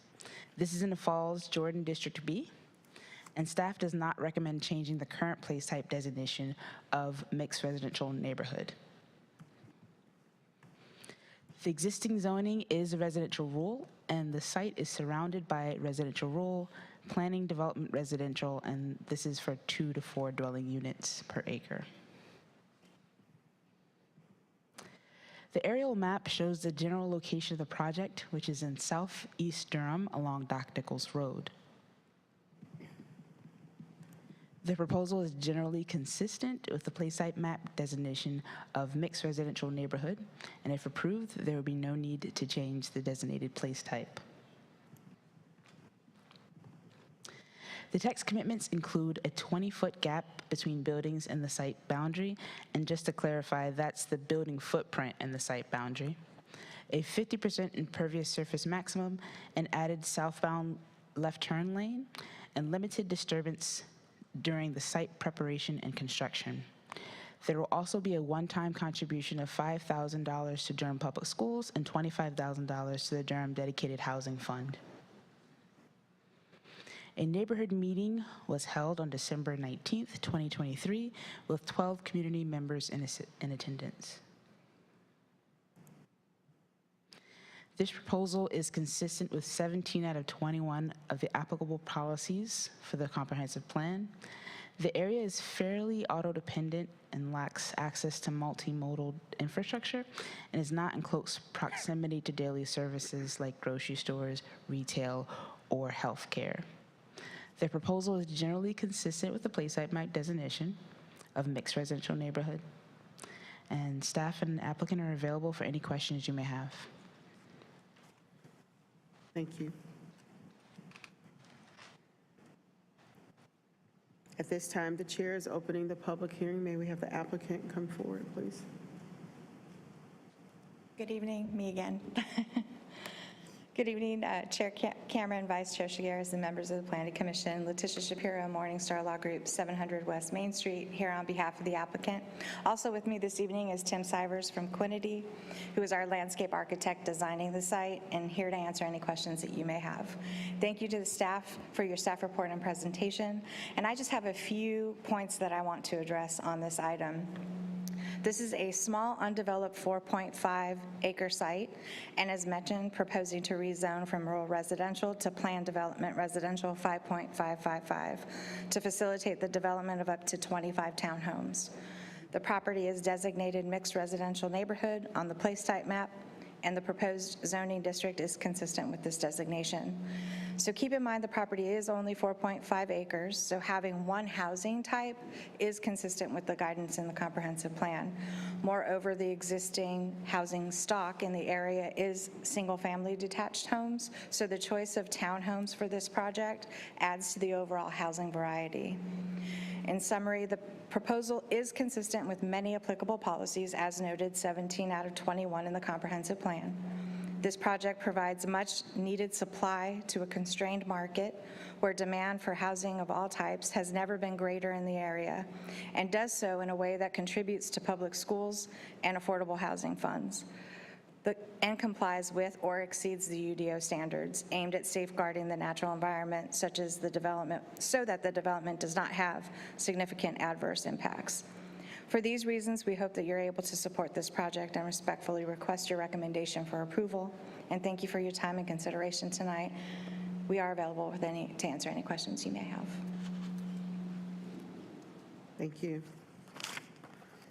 Do we have any community members that would like to speak? Do we have a sign-in sheet for this one?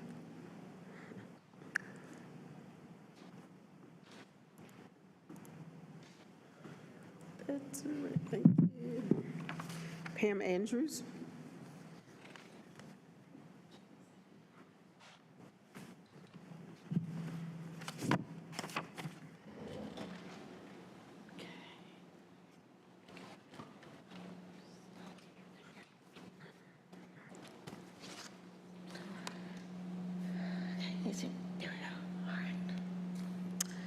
Good afternoon, Chair Cameron and Commissioners. Pamela Andrews, 6108 Wake Forest Highway. Can you imagine having to endure blasting on all four sides, north, south, east, west of your home? This was the fate of 89-year-old woman, Mrs. Knight. Can you imagine what she has had to endure daily for the past few years? In each, next one, Tim. In each hearing, the presenters never admit that blasting will be required. We often hear the geotechnical report has not been completed, yet we know blasting has occurred on almost every single site in this area. After blasting, Triassic Basin soil enters the air and water. Once in the water bodies, it does not seem to settle. Next. Let's be honest. No homeowner has received compensation for damages due to blasting in Durham.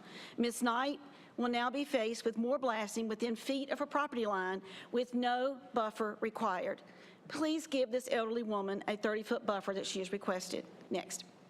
The red soil creates tomato soup in our creeks.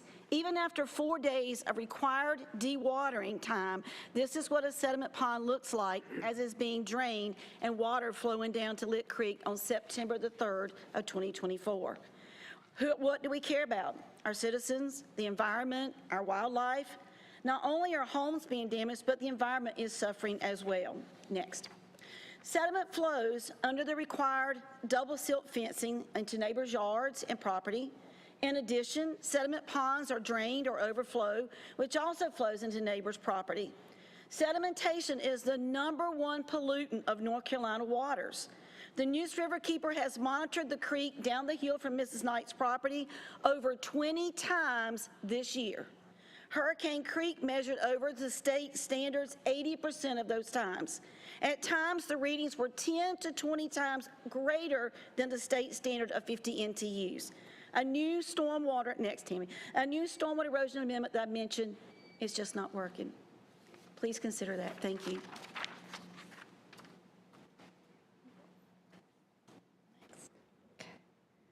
Hi, Tammy Sawaya, Baptist Road. I want to take a holistic view. This is from Google Maps today. This is what the area looks like now. You can see behind it, there is the Fowler's Track being constructed, and this is just a 2-lane road. So I would ask that you would think, I know you can't think totally about the cumulative effects, but this area has been greatly impacted by all this development. And we still have infrastructure concerns and environmental concerns.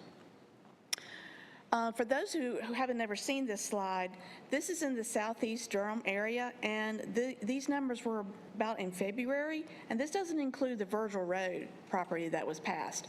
So there's about probably close to 17,000 new dwellings being approved. And you can see here by the Comprehensive Plan Policy 119, we're supposed to ensure developments within the urban growth boundary have efficient fire, emergency, and medical services. The only 2 stations that service this area is 8 and 17, and they're already being stretched. This, in March 2024, is where it shows that the response times for 8 and 17 are continuing to get worse and get longer. We have 59 developments going on, 42 developments under construction now, and 17 more are approved. And that doesn't even include Virgil Road. So I'd ask that you would keep all this in mind. Thank you. Thank you. Do we have anyone else in the audience that would like to speak? I don't see any attendees on the Zoom. They've all left. Therefore, I'm going to close the public hearing, and we are now open for commissioner discussion and questions.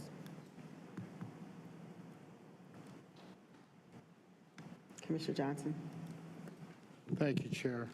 The applicant, two questions came up from the discussion I heard and read in the meeting notes. One was a requested buffer promised by the previous owner, which hasn't been addressed, and then blasting. Can you answer those two? What is the future of those two items? So at this time, we don't know whether or not blasting will be required. That's something that is determined later in the process. With regard to the buffer, we are aware that there was a previous rezoning that we're not sure exactly how far it moved through the zoning process, but the application was eventually or ultimately withdrawn, and there was a 30-foot buffer that was promised. We have not made that promise in this rezoning. The UDO does not mandate a buffer because it is adjacent to other residential uses, and there will be no mass grading. So that's why we have not offered the buffer at this time. We do have grading setback, but we do not have a buffer. And given the fact that there is so much development like the previous one all over the place here, why is this a separate request? Why hasn't this previously been proposed or set aside in terms of the overall development in that area? It seems odd that you have this little block that just comes out of the blue. Yeah, that's a great question. I don't know if I'll give it to my expert, Tim, to answer that one for me. Tim Sivers with CUNY. That is a great question, and it really comes down to timeframes, owners, maybe when the property, the Fowler tractor that's under construction now, maybe this homeowner wasn't approached at that time for that purchase. We really don't know. We could look at many options, but it's unknown, it's unclear.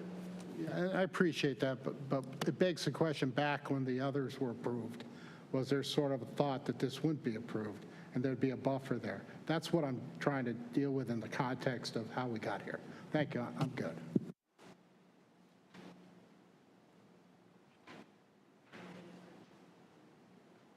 Mr. Gregory. Thank you, Chair.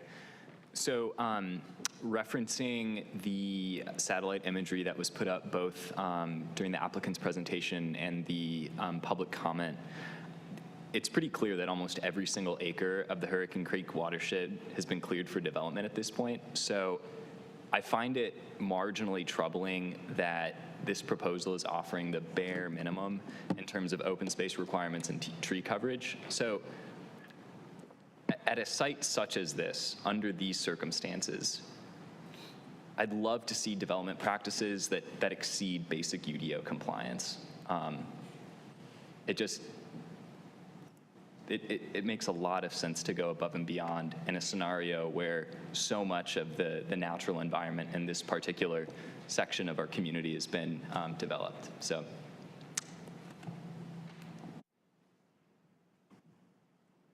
I understand. We'll definitely take your concerns to the developer. Thank you. Thank you. Commissioner Klepak. Yep, thank you, Chair.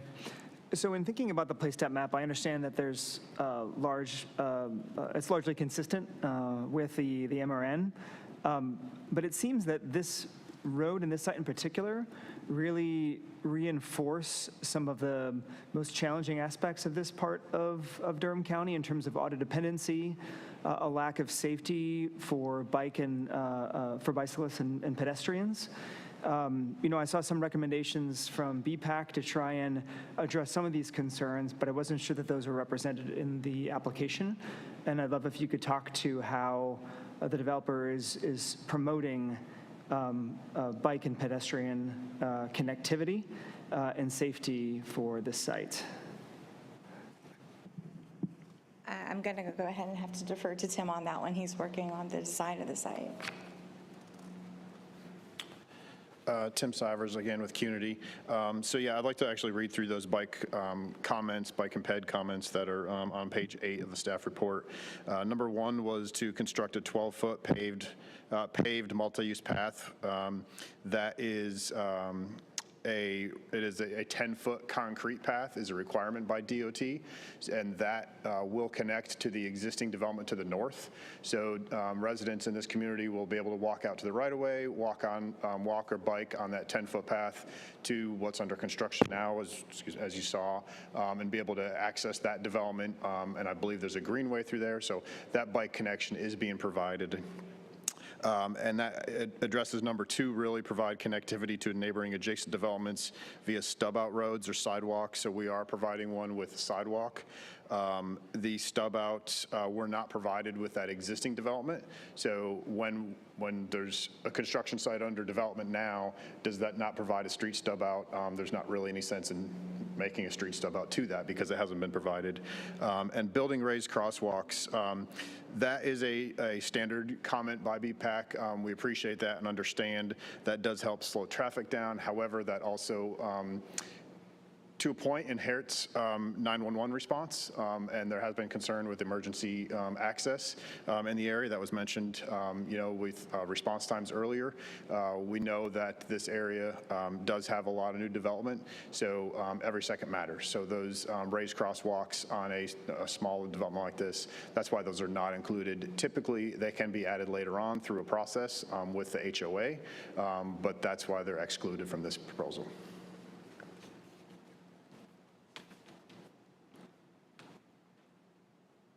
Thank you. Any other Vice Chair Chagaris? Yes, for the applicant, same question as the last small project. Was higher density ever considered with the first floor retail space, walkability, little coffee shops, sandwich shops, anything to prevent the auto-dependent nature of this urban sprawl area? I don't believe that it was something that was considered. I think that the best use of the site would be townhomes in the surrounding area to be able to give more of a housing variety with regard to the surrounding single-family homes. So I think that was more the focus. So that was not something that we had considered at this time. Okay, thank you. Mr. Klopak. Thank you.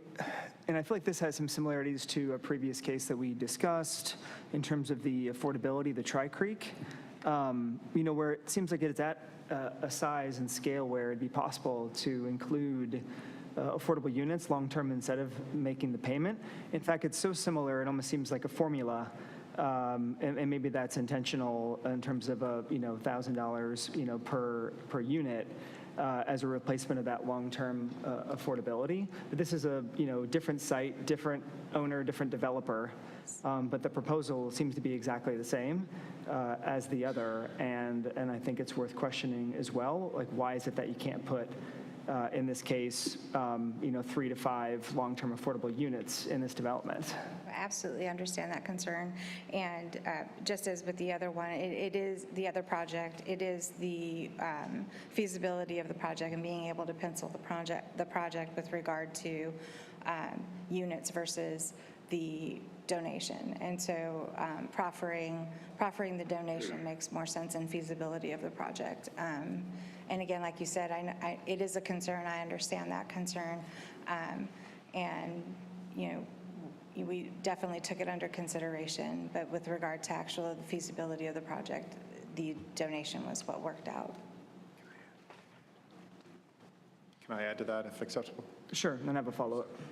On this project, one of the differences here is with the connection out to Doc Nichols, NCDOT does require a left turn lane and a right extended lane is what we called it. The road improvements for this development, in that case, right along the frontage, will probably be in the $250,000 range. Over 25 units, $10,000 a lot. Those prices add up. So all those factors come into play when researching that specific item. Yeah, I mean, I understand that in principle, and it's helpful to know that there's this additional expense the developer had to incur. I think it'd be really interesting and useful to see a pro forma and understand when you talk about how this pencils out, to understand, especially for this scale of project.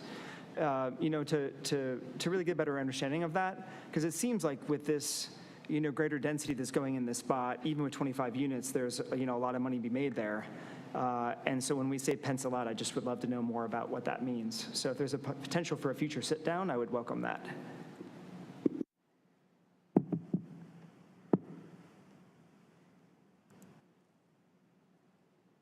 All right, thank you.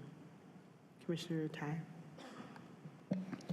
Tai. Quick follow-up on the question on variety of uses. Were live-work units ever considered, like live-work townhomes? And I guess question for staff, would the requested zoning allow for something like that in terms of like a commercial live-work type use? I don't know who wants to answer first.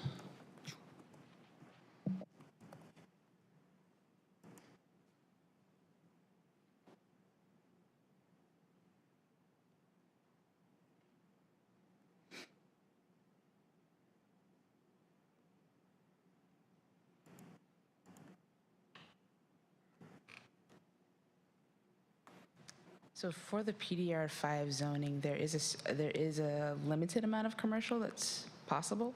So it would depend on the type of commercial and the size as to whether or not it would be allowed.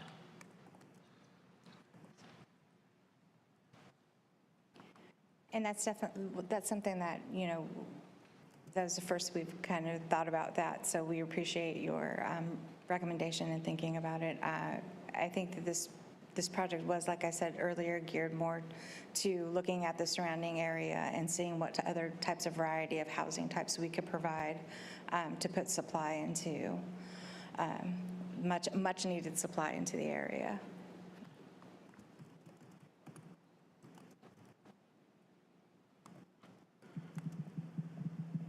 Commissioner Johnson. 5 more units, 5,000 for schools. My math is probably off there, but it bothers me that we're adding more units, but we're still doing the 5,000 with the impact on schools. Are you going to increase that, or are you going to stay at 5,000? That's something that we can, I can't make that commitment tonight, but I could take back to the developer. The second comment I would make is for the staff. I'm concerned about traffic. There's lots of capacity, I got that. But when I looked at the development around the whole area, where we have 950 against 12,700 flow, I can't believe 950 after all that development is going to be true. How accurate do we feel those numbers will be in 5 years or 2 years? Or should there be an underlying concern there that we need to think about? Early Thomas, Transportation Department. So the traffic count that you're looking at is from the latest traffic data available from NCDOT, who takes traffic counts every other year. So really, the effect of all the new development that's occurring hasn't really been captured in those counts because the homes aren't occupied, and that will come over time and we start to pick up the additional traffic on the roadways. Yeah, that's very helpful because that's where we're catching up, and we need to catch up to kind of see the overall effect, not today, but 2 or 3 years. The last comment, and building on my colleague, Ms. Kubak, Commissioner, I heard about the additional $250,000, I think you said, about road improvements, but we didn't talk about road improvements on the other one, but yet we're still talking about maybe designating affordable units.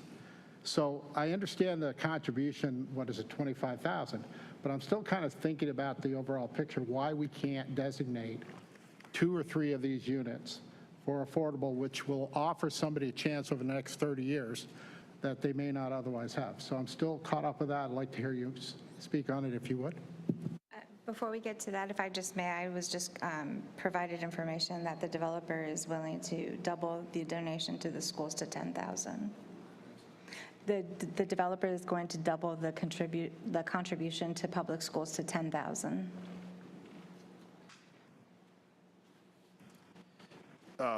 Great clarity point, Commissioner Johnson. I appreciate that. So the previous case, Tri-Creek, is a connection from the development. It's called Everton. So the anticipated road improvements that are for Tri-Creek that was approved earlier are part of Everton. So the development there, Tri-Creek, really isn't going to have any road improvements associated with that because they're already going to be done most likely. It's still associated with Tri-Creek because if Everton can't do it, they're part of Tri-Creek, and Tri-Creek has to do that to make those developments. However, most likely, they should be done by the other developments. So that's why there's a little bit difference in the math. Does that help clarify? It's an answer. Thank you. Thank you. Any other questions? comments? Are we ready to move this case forward? Chair, as it relates to case Z2400015 Doc Nichols Towns, I make a motion that we move this case forward to City Council with a favorable recommendation. Second. It's been moved by Commissioner Cutright and seconded by Commissioner Williams to move case Z2400015 Doc Nichols Town forward with a favorable recommendation. May I have the roll call vote, please? Chair Cameron? Yeah. I'm sorry, yes. Chair Cameron, I'm sorry. Yeah. Sorry. Vice Chair Chagaris? No. Commissioner Cutright? Yes. Commissioner Czajkowski? No. Commissioner Gregory? No. Commissioner Huynh? Yes.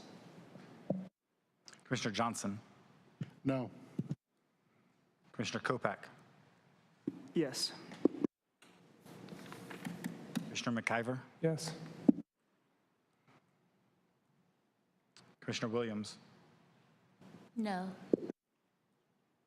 Commissioner Wouk? No.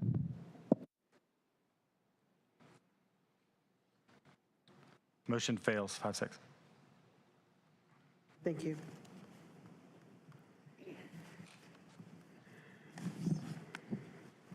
Take a break. Thank you.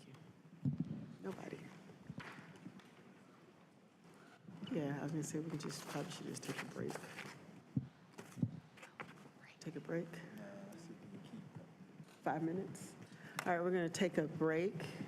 She wants, yeah, let's take a 10-minute, let's recess till 7:25. We'll be right back. And then we'll be done.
funny when you say that McConnell said not putting the street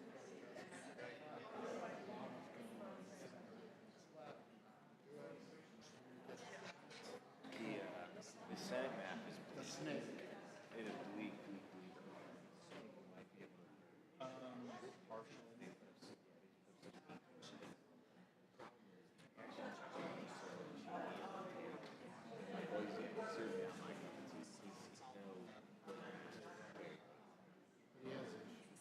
He does. But what he has an issue. But he also has. He makes up for.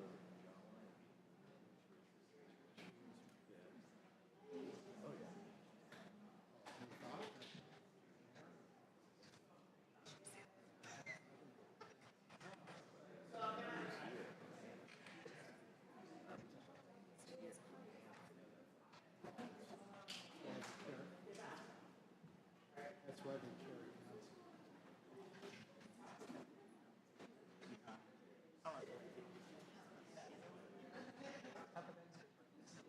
We're going to give y'all a hot seat. I'm here, you're ready to go. It's the old adage.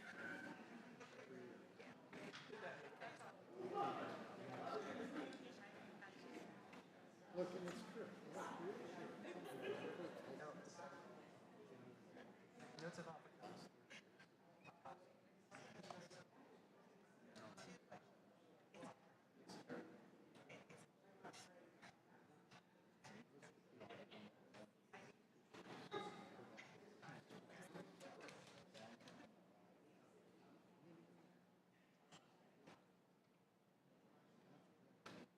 That.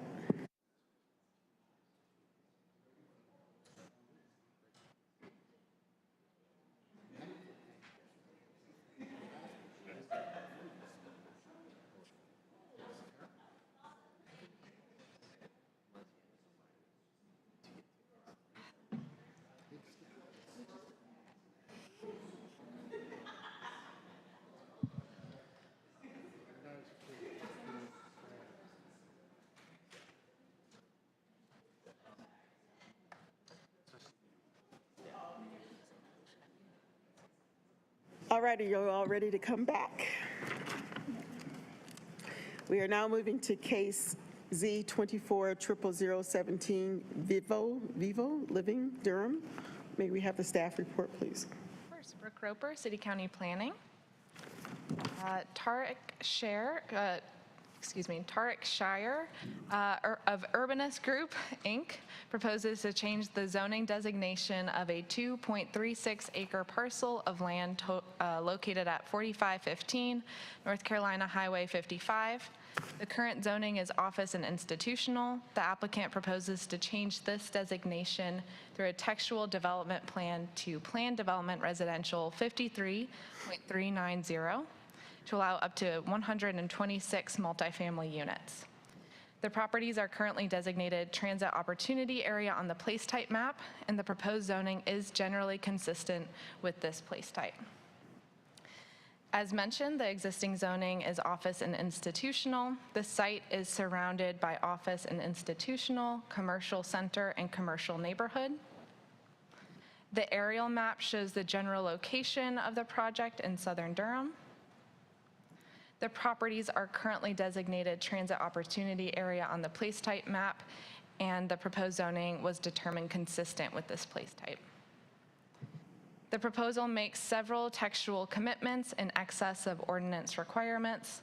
The proposal includes commitments to 20% affordable housing, the construction of a bus pullout and pad or shelter subject to a Go Durham determination, and a monetary contribution of $10,000 to Durham Public Schools, as well as the Durham Dedicated Housing Fund, respectively. A neighborhood meeting was held in accordance with UDO requirements on March 21st, 2024, where one community member attended. So overall, the proposal would allow the development of 126 multifamily apartment units on a currently vacant property, which would involve the renovation and repurposing of an existing development that predates current project boundary buffers, open space, and tree coverage standards. The textual development plan includes a commitment to allocate 25 units, or 20% of the total, as affordable housing for households earning 60% of the area median income or less, with this affordability maintained for 30 years. Located in southern Durham, the site is within a 1-mile walking distance of various uses and resources. Additionally, the proposal includes improvements to local multimodal transportation infrastructure. Although the tax value increase within the census tract is below the county's average, the surrounding area exhibits significantly higher rates of evictions per square mile and cost burden renters. This indicates a higher potential risk of displacement. However, the proposal helps to address these concerns by committing to affordable housing and contributing to the Durham Dedicated Housing Fund. The proposal is generally consistent with the place type map designation of transit opportunity area. Thank you. Staff and the applicant are available to answer questions. Thank you. At this time, the chair is opening the public hearing. May we have the applicant come forward, please? Good evening, Madam Chair, commissioners, and staff. First of all, I want to thank staff with both Brooke and Aaron for their support and help throughout. They were really tremendous, so thank you for that. Second, my name is Tarek Shire. I am with Urbanist Group, a land use consultant for the property owner, Vivo Living. And with me tonight, a representative of Vivo is Payman Yazad Danmer, and he's here to answer any of your questions, should you have any. We are really excited to be talking to you about this project tonight, and we're seeking your support for recommendation to the City Council. The reason we're excited about this is a different kind of project. It really does help address many of the housing need within the City of Durham, and we're making multiple commitments here. In fact, this project does meet and exceed many of the comprehensive plan policy items. So we're excited to be talking to you about it. As far as the housing commitments, we are making multiple commitments on that front. One of them is 20% of the residential units to. Can you all hear me if I stand up? Yes. Okay, that's so much easier and so much more natural. We're making a commitment to set aside 20% of the residential units, that's 25 of these units, to households who earn 60% AMI. And in addition to that, we are making a $10,000 contribution to the housing fund. Listening to the earlier conversations, not only we're providing the affordable housing, but we're also providing that additional contribution.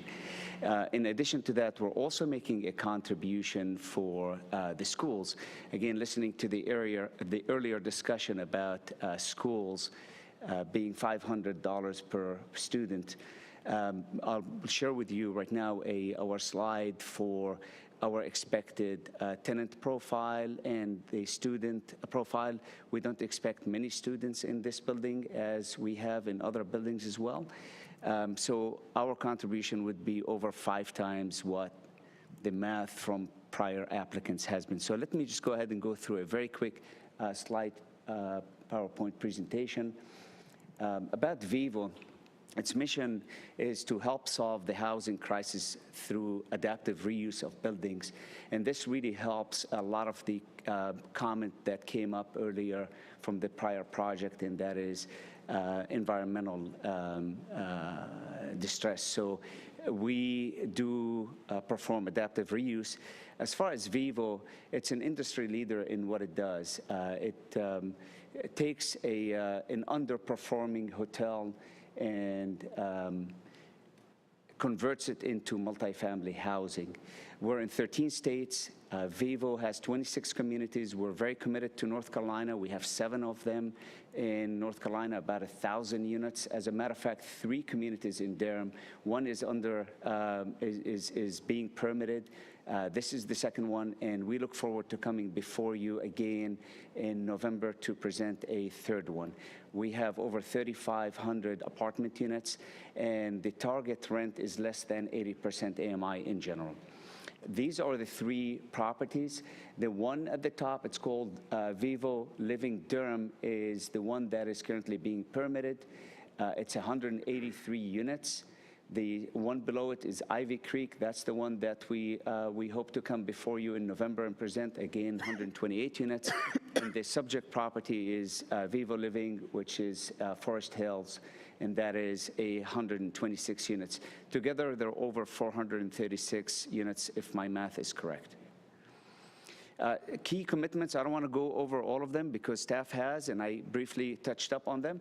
20% of the housing units, and 26 is actually a typo, I apologize. It's 25 units of the 126 units shall be committed to household earning no more than 60% AMI. They are deed restricted for 30 years. The $10,000 one-time contribution to the Durham Dedicated Housing Fund, that is in addition to providing the housing. We are committed to the city. We are committed to the housing fund, and we hope to be here to stay. We manage the properties ourselves. We take care of the properties ourselves, so we're here to stay. The last commitment is a $10,000 one-time contribution to the Durham Public Schools. These are just images of some of Vivo communities throughout. And Vivo's approach is really interesting. It converts hotels to apartments, so it really converts low-demand hotels to beautiful apartments. And it provides attainable housing or attainably priced housing, reduces carbon footprint. So we're not demolishing and building. We're using the existing facilities. We go in, renovate them, beautify them, and repurpose the properties as opposed to adding to the carbon footprint. We are also very involved with the communities. As I said, we're here to stay. We get involved with different community service events. In this case, this is a picture from a spring cleanup job we did at Baltimore, went down to the neighborhood. So we get involved with the neighborhood itself. We believe in becoming involved with the neighborhood because that really helps with economic resiliency and social resilience. As far as the picture on the right, it shows, well, it shows a little bit of me there, but it's a health and wellness center and an event. Every one of our properties has amenities. It has a gym and a workout room, and we do encourage that with wellness events. About the property itself, again, it's 126 units. It will have a lobby, clubhouse, fitness center, laundry facilities, high-speed Wi-Fi, pets are welcome, and bike racks. Vivo's apartments communities, as I mentioned, they all have gyms. Vivo will bring the property up to Vivo Living standards along with improved operations. Units already have kitchens, so there are no construction. There's no construction required. And Vivo conducts background and credit check consistent with Class A properties. So every tenant that we have, we've conducted a background check on them. We qualify them, make sure that they're qualified tenants. A little bit of who the residents are. This is a demography chart that's taken from our analysis of all 27 properties. Just the occupation, if you look on the left, you have a spectrum of all kinds of folks who live there: construction, education, finance, you've got retail, you've got transportation technology. We have public safety personnel. We have municipal city workers. We have nurses, teachers, and so on and so forth. And the chart on the right shows the age group. So when you look at the age group pie, we really do not have more than 3% under 18, i.e. students. And the reason for it is just the product typology lends itself more towards single folks, working professional folks. So even using that number, we do not anticipate any more than 3 students to exist at that one location. Our contribution is more than 5 times that if you were to use the same $500 the gentleman talked about earlier today. Again, that's the profile based on our review. Just a profile of who the residents are. Lynn Tooley, for instance, lives in Greenville, 52 years old, driver for budget, likes living at Vivo because feels safe and loves the community. And then you've got Noah Matt, 21-year-old, a data scientist in South Bend, Indiana, likes living there because it's close to his job. And then John Harris is 70-year-old. He's retired. He likes living there in Arizona because it allows him to travel and go do different things. So we are here again tonight requesting your support for textual zoning map change, case number 62400100017. Again, my name is Tarek Shire, and Paymon, aka PJ, is here with me to answer any of your questions. Thank you for listening. Thank you. I don't think there are any members in the audience. So, let me see here. I don't think there's no one else on Zoom. You got off great today. So we're going to close the public hearing and open it up for commissioner discussion and questions. Commissioner Cutright. Appreciate the presentation, appreciate the good work. Great use of excuse me, great use of assets. Good job.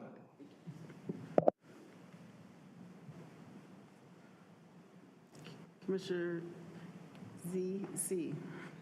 Thank you, Chair.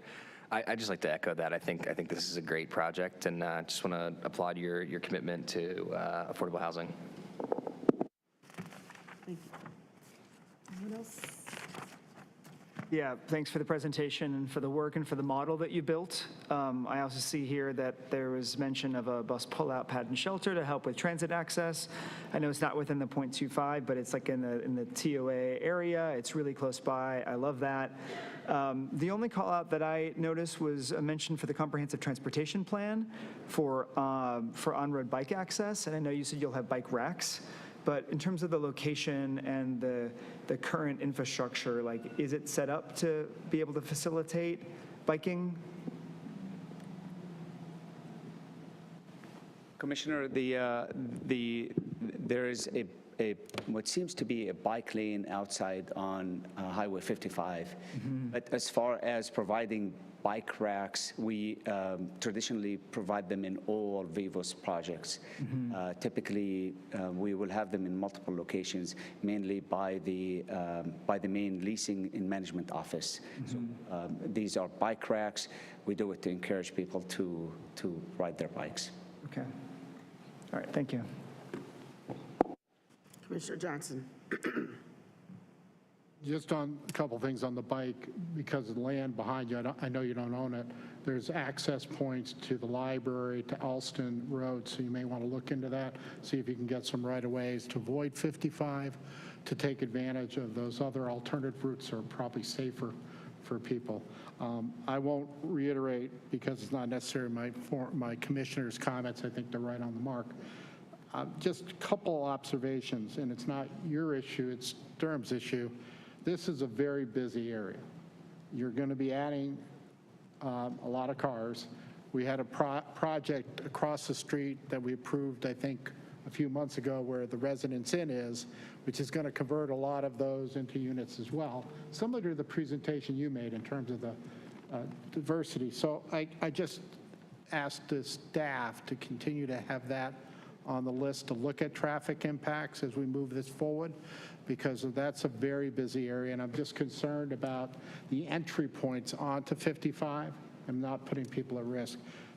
The other comment I have is, are these all going to be apartment units? Have you thought about making any of these permanently owned units so people can have some equity in terms of what they're going into? I applaud all the things you're saying as far as AMI, the contribution. I do want to get back to schools for a second. Have you put that on the table to consider? Because I'd like to see maybe 10% of these to be something that people can build equity in. So have you looked at that part in your model? I'm just curious with the other properties that you have that you listed. Commissioner, thanks for the question. The Vivo Living is, the entire model of Vivo Living is based on multifamily housing and providing attainable and affordable housing. Once we start going into a for-sale product and a for-sale model, the improvement that we would have to make to the building would really be a completely different business plan. So these are really not a for-sale product. They're extended stay hotels that we're converting and beautifying them and improving them into multifamily. And quite frankly, it provides an opportunity for folks to have a safe and secure quality living that they may not have otherwise with a for-sale product.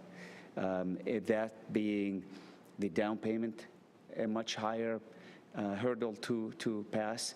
The monthly payment will be much higher hurdle to pass, as well as the property taxes, insurance, and so on and so forth. So we feel that the model we have will truly, genuinely help many cities in solving some of their affordable housing and attainable housing issues. No, I understand that perfectly, and I think you presented well. But I kind of look at it as a bifurcated process where you're providing safe, affordable, temporary housing, because that's what apartments are, maybe not, but also building to community long-term investment for people to actually put their rental payments into actual payments for long-term. My last question is, if I did the math right, the 47 additional students which were put in the application times 500 is about $23,500 and not the $10,000. Not to put you at a higher level, would you go up to that level and $25,000 down for the schools? Again, I appreciate the question, and it's no hot seat or anything. The truth is, we know for a fact none of our properties will ever have that. They didn't, they won't. And we don't even know if we're going to have 3 students. We welcome all tenants. We welcome all households. But in reality, we're really not going to have any more than the 3. So at $10,000, if you're again using the $500, we're looking at 20 students. We really, truly don't believe that's ever going to be the case. So if I could redirect a question to staff on the 47, if you could educate me. Thank you for your answer. Absolutely.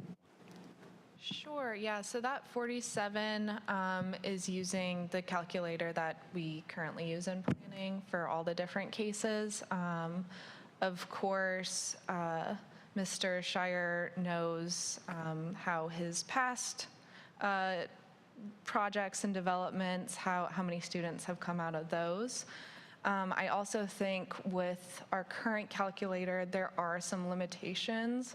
This is kind of a special case in that the units are a little bit smaller, and they would generate a different population than family. So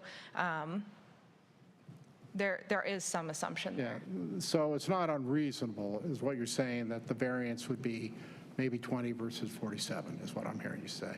Yes. And Mr. Shire, my last question for you is, you're in North Carolina. I saw different properties in other states. Is this your first project in North Carolina, or have you had others, and where are they? No, Mr. Commissioner, this is our 7th. So we are committed to the state. North Carolina alone is 7, and we also have properties in South Carolina. And they all tend to have a similar profile. Thank you for your answers. You're welcome. Thank you. Any other questions? Vice Chair Chagaris. Yes, I see on your, it looks like on your previous project at 2517 Guest Road, what appears to be solar panels on the roof. Are you going to do that here? Is that something Vivo normally does, and that would help have compliance with policy 49? Commissioner, I believe the solar panels were already on the property at the time Vivo okay. purchased the property. Vivo does follow all the code requirement for the UDO, so we will be following whatever the code requirement will be. Okay, thank you. Any additional questions? Are we ready to move this case forward? May I have a motion to move this case forward, please?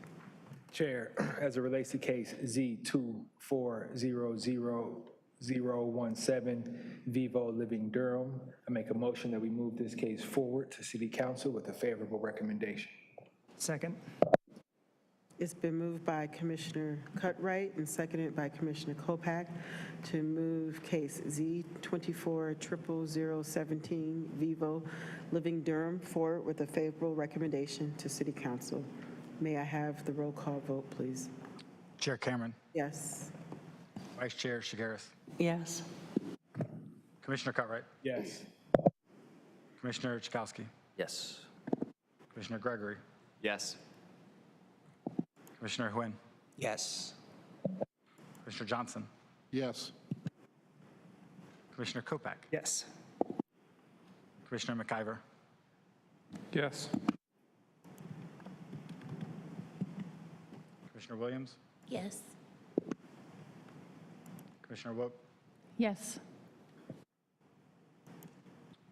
Motion passes 11-0. Thank you. We'll now move on. Any committee updates? No? Nothing major. The UDO rewrite is still underway and moving along. I think we'll have an update in the next couple meetings, maybe not next meeting, but probably November we'll target. Thank you. Moving on to new business, election of officers. Who runs that? Me? Well, now I think we would. I think we take entertain nominations. Calling for nominations for the office of vice chair. I nominate current Vice Chair Chagaris. Are there any additional nominations? The second question. All right, my third, according to Robert Rules, are there any other additional nominations? All right, hearing none, we'll close the nominations. We'll take all one vote at one time. Do we do hand vote or roll call vote on this one? Hands will work. Hands work, or just say aye? Do you need to actually count, or do you? I was going to try to, yeah. Okay, all in favor, please say aye. Or raise your hand and say aye. All right. Congratulations on your second term. All right, now we are having nominations for chair. I nominate Chair Cameron to continue as chair. Any other nominations? Second nominations. Any additional nominations? All right, all in favor, please say aye. Aye. Opposed? I forgot to ask for opposed last time. None, hearing none, motion carries, or the nomination carries. All right, on the hook for another year. Or condolences, all right. All right, any staff announcements? Do we want to talk about the retreat? Do we have an agenda? I know that's a big question that keeps. That is our first staff announcement. So we're still putting together the agenda for the retreat in October, which will be sort of the second half of the regular meeting. We will get that to you the prior week. And yeah, if you have any questions or anything you want to throw out there, we'll try and make sure that, because that would be a great time to have those discussions. So if there's any suggestions that you have, please reach out. Okay. Commissioner Johnson. Yeah, for the October session, if we want to submit ideas for discussion for that session, do we wait till the meeting, or can we provide it in advance? Yeah, I mean, if you've just got certain topics that you want to make sure that are covered, whether it be a part of a training or a separate agenda item, I think sending it to the chair and then sharing with us is appropriate. Okay, thank you. All right, and staff has another announcement. I wanted to introduce Erin Miles with the City Attorney's Office. Come up and introduce herself. She's been here. She will be attending Planning Commission meetings in the future, and of course, Curtis Massey with the county for county matters will request his attendance as well. Good evening, everyone. Thank you for having me. My name is Erin Miles. I'm a senior assistant city attorney with the City Attorney's Office, and moving forward, there will be a representative from my office, myself, at every Planning Commission meeting to answer questions. We have a question. That was quick. Yes, Chair Cameron. Just in general, so it's kind of a rule that, what is the number of commissioners that are, what's the threshold for commissioners being in one place before the public notification kicks in? Is it 3? Is it 4? Is it half of the current commissioners? It would be a quorum. So the quorum is 8. So if you all were to meet, say, a work group, less than 8, that way it wouldn't have to be noticed as a public meeting. Say you were meeting informally to have like a social, if more than 8 or more of you were planning to attend, we could notice it as a potential quorum, but as long as no business is being discussed, then that type of action could occur. Okay, thank you.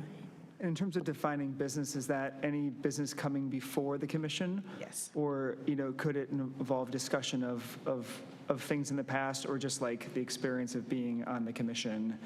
I think experiences are fine, but business would be any matters that are coming before the commission. Yeah, at that case, then you'd have to cap at a quorum, or less than a quorum. All right, thank you. Any other questions? Nope. Any other questions? Anyone? Awesome, thank you.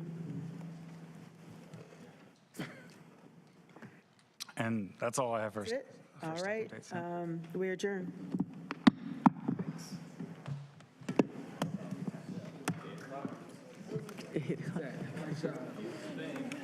Good to know.